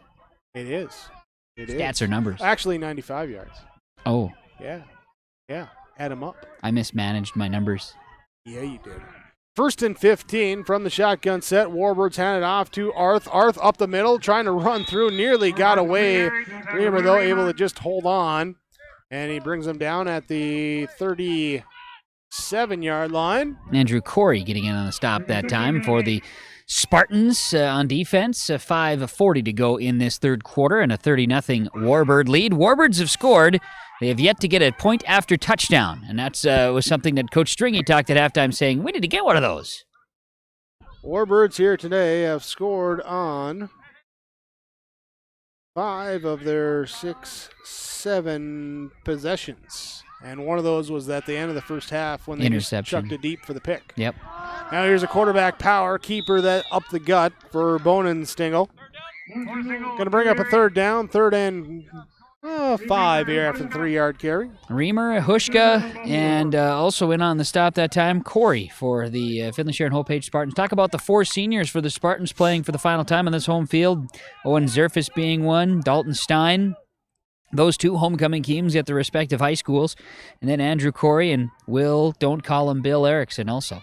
He's been playing through injury here tonight too, kind of dinged up. Jakey's been hobbling off the field at times. Yeah, a number of players have. Yeah, they've had a makeshift, COVID ward there, so to speak. Not really COVID, which injury ward. Come on. Here's a 3rd down and the give inside and faked them out on the quarterback boot. Defense went with Bonenstingle, and I admit I watched him a little bit too, and Arth took that advantage, that sliver to scamper up. 1st down from the 33 all the way down to the 16, a 17-yard carry. Caught you napping on it too? They did.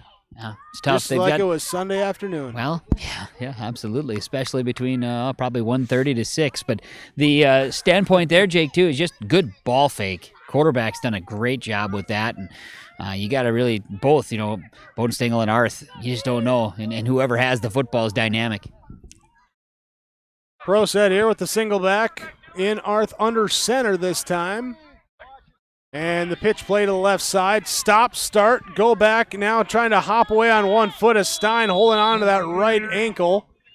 Cleaned up there with Hayden Hushka to bring him down for the stop, or up to the 15. Does get 1-yard gain for Andrew Arth. Only 2 ball carriers so far in the game for the Warbirds. Arth with 16 carries for $187. And then Preston Bonenstingle with 13 carries for $168. It's a nice price on a pound of meat. Real nice. $168. Might be too nice. Oh, yeah. Under center, turn, give here, blow, pops loose, and Koenig jumps on top of it. Should be Spartan football, and it is. And there, Koenig able to jump on, get the turnover. 2nd turnover of the day by the Warbird offense, and that's something Coach Stringy said in the pregame is, we put the ball on the ground a little bit last week. That time they do it there. Well, that's a huge opportunity now for the Spartans. Just to, find something, get some positivity, and something that's just eluded them all game. So take advantage of the turnover and turn it into something here on this possession. And if you're going to nitpick the sophomore there, I don't wanna. You're going to say, hey, man, no one's around you. Pick it up and run the other way. Scoop and score. Yeah, you got to work on the scoop and score. I love the scoop and score. Never got to use it, though. I'm a big fan of it. Scoop. Mainly because I wasn't fast. Mostly. I was never going to score. You were not fleet of foot. That one time you got a kick return, though. A punt return in practice. That's what it was. Yeah, Sorry. True story. Here's a pitch play to the outside. Zyler Carlson tries to cut back inside. No room there, and gets it back up to the line of scrimmage. No gain. 2nd and 10 from the 19. Well, for the Spartans here, under quarterback work of Braden Mitchell, they'll just keep trying to plug along here. And the offensive line, I know we've been watching Will Erickson kind of battle. He's got a bit of a right leg issue, so he's been kind of chug-a-lugging out there. And the rest of the offensive line, that's been kind of the stalwart of the season for the Spartans, and dinged up, nicked up a little bit, see if they can't come out and move the line a little bit. Braden Mitchell with the wishbone formation. Brooks Braun comes in at fullback. Carlson, Reamer, the tailbacks. Back to pass, looking left side and right side. My left, Mitchell's right. And caught by Landon Koenig up ahead to the 24-yard line. A 4-yard catch. I'll take it. 2 of 3, 10 yards passing for Braden Mitchell now. I'll take a couple of yards through the air. Just got to keep moving the football. Meanwhile, can't take away the effort. We've talked about relentless pressure from the Warbirds, and right now they've got to kind of just stay home, do their job, and just buckle down a little bit more so than trying to play hero here. You're up 30-0, third quarter coming to a close. You just got to keep doing your thing and hold steady and do your job right now. Under 90 seconds to play as in the third quarter as the Spartans come to the line of scrimmage. Mitchell back to pass, and a lot of pressure. Ball pops loose, being picked up by Cody Reamer. He's now working the backfield. He's trying to stiff arm his way free. He's spun down back at the 12-yard line, and it's going to be a loss of 12 yards on the play, but that time just almost looked like a jailbreak blitz that time from the Warbirds. Yeah. We talked about their pressure, and all of a sudden the top came off that pressure, Jake, and they boiled. And with that, they were there right on top of the quarterback, and Mitchell lost the ball. Reamer picks it up, did his best to try to get something out of nothing, and ended up just kind of getting more frustrated. So as soon as you get a little bit of positivity for the Spartans, they just keep kind of going back here. So it's just a tough night for the Spartans here, playing their final home game of their season. 4th and 17, Koenig back in punt formation. Koenig gets a snap back. Pressure comes. Had one partially blocked earlier. This one he gets off. Nice High punt will bounce back at the but right at the 50 as it hits the 48, and then Feltenstein tries to hit it back, get a few extra yards there for his punter, Koenig, but it'll be 1st and 10 from the 50-yard line right at midfield. The ball will be spotted here for the Warbirds. Nice punt by Koenig that time. Once again, got a nice high kick and plenty of distance to it, so gave them the best they could out of this situation. 16 seconds left in this third quarter for the Warbirds to run, I will assume will be the final play of the third quarter. Well, we'll find out, won't we? Indeed we will. Mm-hmm. Yes. Shotgun set, running back to the left side of Bonenstingle. He'll hand off to Arth. Arth works left side and gets it across the 50 to the 49, a 1-yard carry. Hushka and Corey there to bring down the ball carrier with a tackle. And that will be the final play of the third quarter. I was right too. Look at you. 30-0. Wyndmere-Lidgerwood leads over Finley-Sharon-Hope-Page on your Steel Sea Chad Albert scoreboard. We're back with quarter number 4 when we return.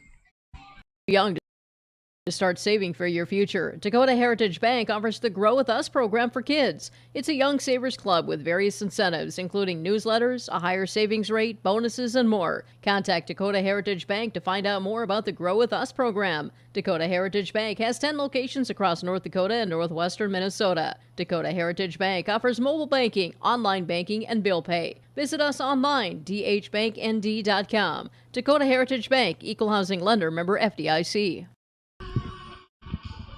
Well, with the final countdown in the background here, final quarter of the home season schedule for Finley-Sharon-Hope-Page, trailing Wyndmere-Lidgerwood 30-0.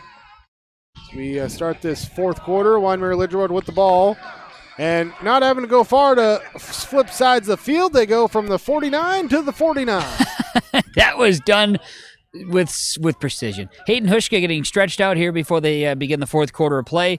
It's been a quiet night for the Cannon. We've only heard the Cannon here tonight in Hope on the national anthem wrapping up. So the only sad thing, truthfully, sad experience we're not getting tonight is the Cannon going off multiple times. Well, let's see what goes off here in the final 12 minutes of regulation here. Yes, let's see on yourliveevent.com. Warbirds was 2nd and 9, again from the Spartan 49-yard line. They'll have a keeper himself, quarterback. Bonenstingle will go left side, be forced out of bounds into the Spartan bench. And they are going to mark him out at the 46-yard line, gain of 3. The coach is doing some coaching, players doing some playing here tonight. Seeing that between these two.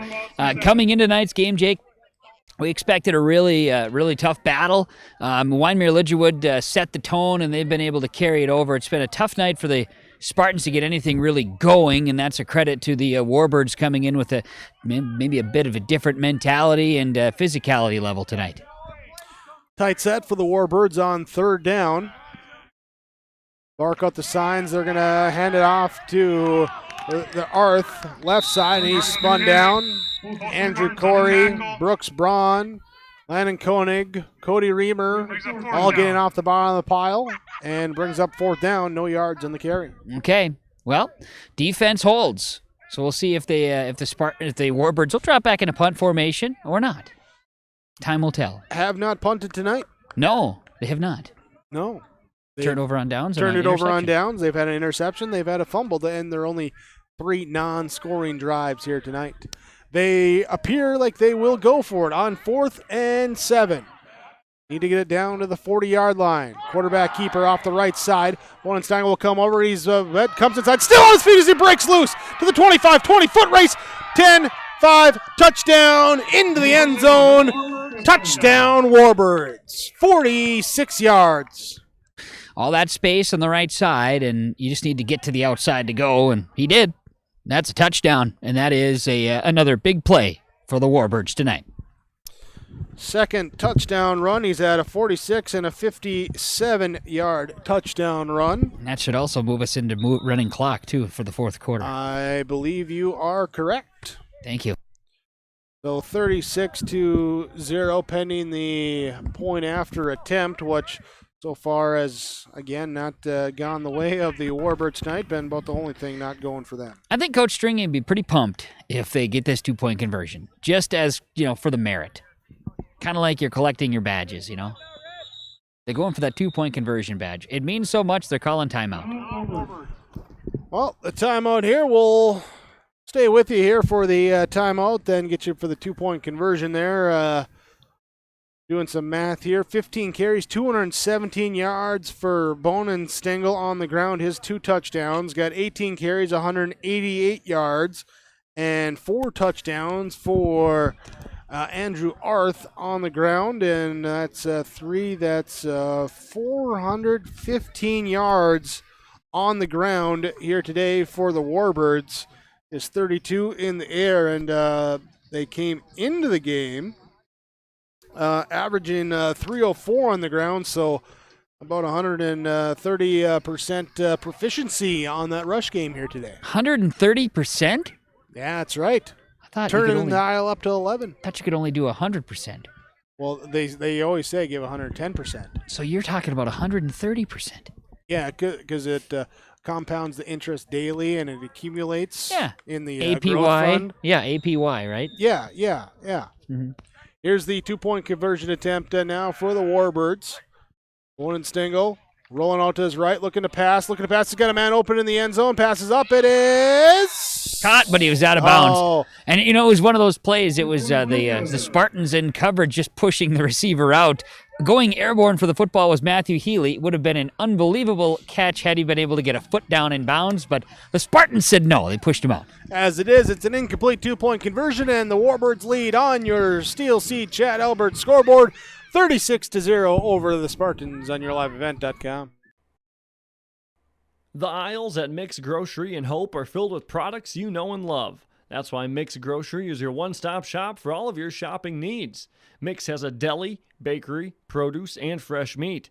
Whether you're looking for quick and easy meals or trying a new recipe, you'll find what you need at a great value. Open Monday through Friday, 6 a.m. to 6 p.m., and Saturdays, 7 a.m. to 4 p.m. Mix Grocery in Hope, North Dakota. 701-945-2691. Fourth quarter, and the Warbirds of Wyndmere-Lidgerwood lead 36-0, 9:26 left here in this final frame. Seeing here for Finley-Sharon-Hope-Page, Cody Reamer, Zyler Carlson back deep to receive this forthcoming kickoff. I like the way you say frame. I was kind of thinking stanza. Your thoughts? I'm more of a bowler than a songwriter. Sure. So, yeah. Here is the kick from left to right for the Warbirds, and the high line drive kick right to Zyler Carlson. Then they run the reverse on the return to Cody Reamer. He hurdles one, runs into another as he comes down midair, sort of midair collision. And it ends up, it will be Spartan football, 1st and 10, all marked here at their 34-yard line. Reamer's an athlete. He wants to get up there and hurdle a little bit. Yeah, he's been watching the pros, seeing how they do it. Got to give a shout out to our guy, the ball kid here for Finley-Sharon-Hope-Page, Connor. Man, he has had one heck of a run. This game, he's been all over the place too. Very busy. That's good. Like to see the guys involved. Pretty sure it's Connor. Might be Carter. Mostly, I think it's Connor. Here's Braden Mitchell handing off right side. Zyler Carlson running around the corner, trying to beat it to the edge, and he gets up to midfield where he is pushed out just past midfield to the 49-yard line. 16-yard carry for Carlson. That's a big play. First down for the Spartans, getting up and down the field, trailing 36-0. We have some running clock here in the fourth quarter from Hope. First down of the second half, just the fourth in the game by my count for Finley-Sharon-Hope-Page. Here's Dalton Stein comes out, see Liam Satram into the game. Who else we got out there as some of the jersey numbers, like Satram in at a fullback position. Here's Braden Mitchell, runs the toss sweep to the right side. Zyler Carlson, he gets back up to the line of scrimmage, and that's as far as he will get on that gain. William Erickson still out there. Bryce Juliuson in out there as the tight end. Brooks Braun is out there or coming in here for this play as well. Changing faces here for the Spartans. Dylan Reamer jogs in with the play from the sideline. Just going to say, Dylan's in the ball game now. Well, they'll come out. Dylan Reamer will be out wide to the left side. Zyler Carlson wide to the right side at the top of your screen. Braden Mitchell under center with the lone back behind him. Run the quick receiver screen out to Zyler Carlson. Makes one man miss and jumps forward here. Picks it up to the 42-yard line. Gain of 6. Popped out of bounds by the defense of the Warbirds. Just a very aggressive group, and Warbirds haven't shuffled out anybody. Not sure, depth-wise, don't have a ton of numbers. Don't expect them to do a bunch of shuffling, but may do a little bit here in the final 7.5. But for the Spartans, getting up and down the field, trying to get something positive before you head into next week's action. Maple Valley Enderlin on the schedule, so a trip to Buffalo is what it looks like next Friday. For the Spartans, you are correct. That's what I said, yeah, yes. I believe. Warbirds next week are at home. They're home to finish out the regular season, and they have Griggs Minn-Kota coming up. All right. Dylan Reamer gets sent out in motion out to the left side, hand off to Liam Satram, and Satram's brought down for no gain. And I think the Warbirds end, I think you mentioned they end with Hankinson. Hankinson, a shorter road trip then to get to Wyndmere-Lidgerwood for the football contest. I believe most of the games they play are in Wyndmere. From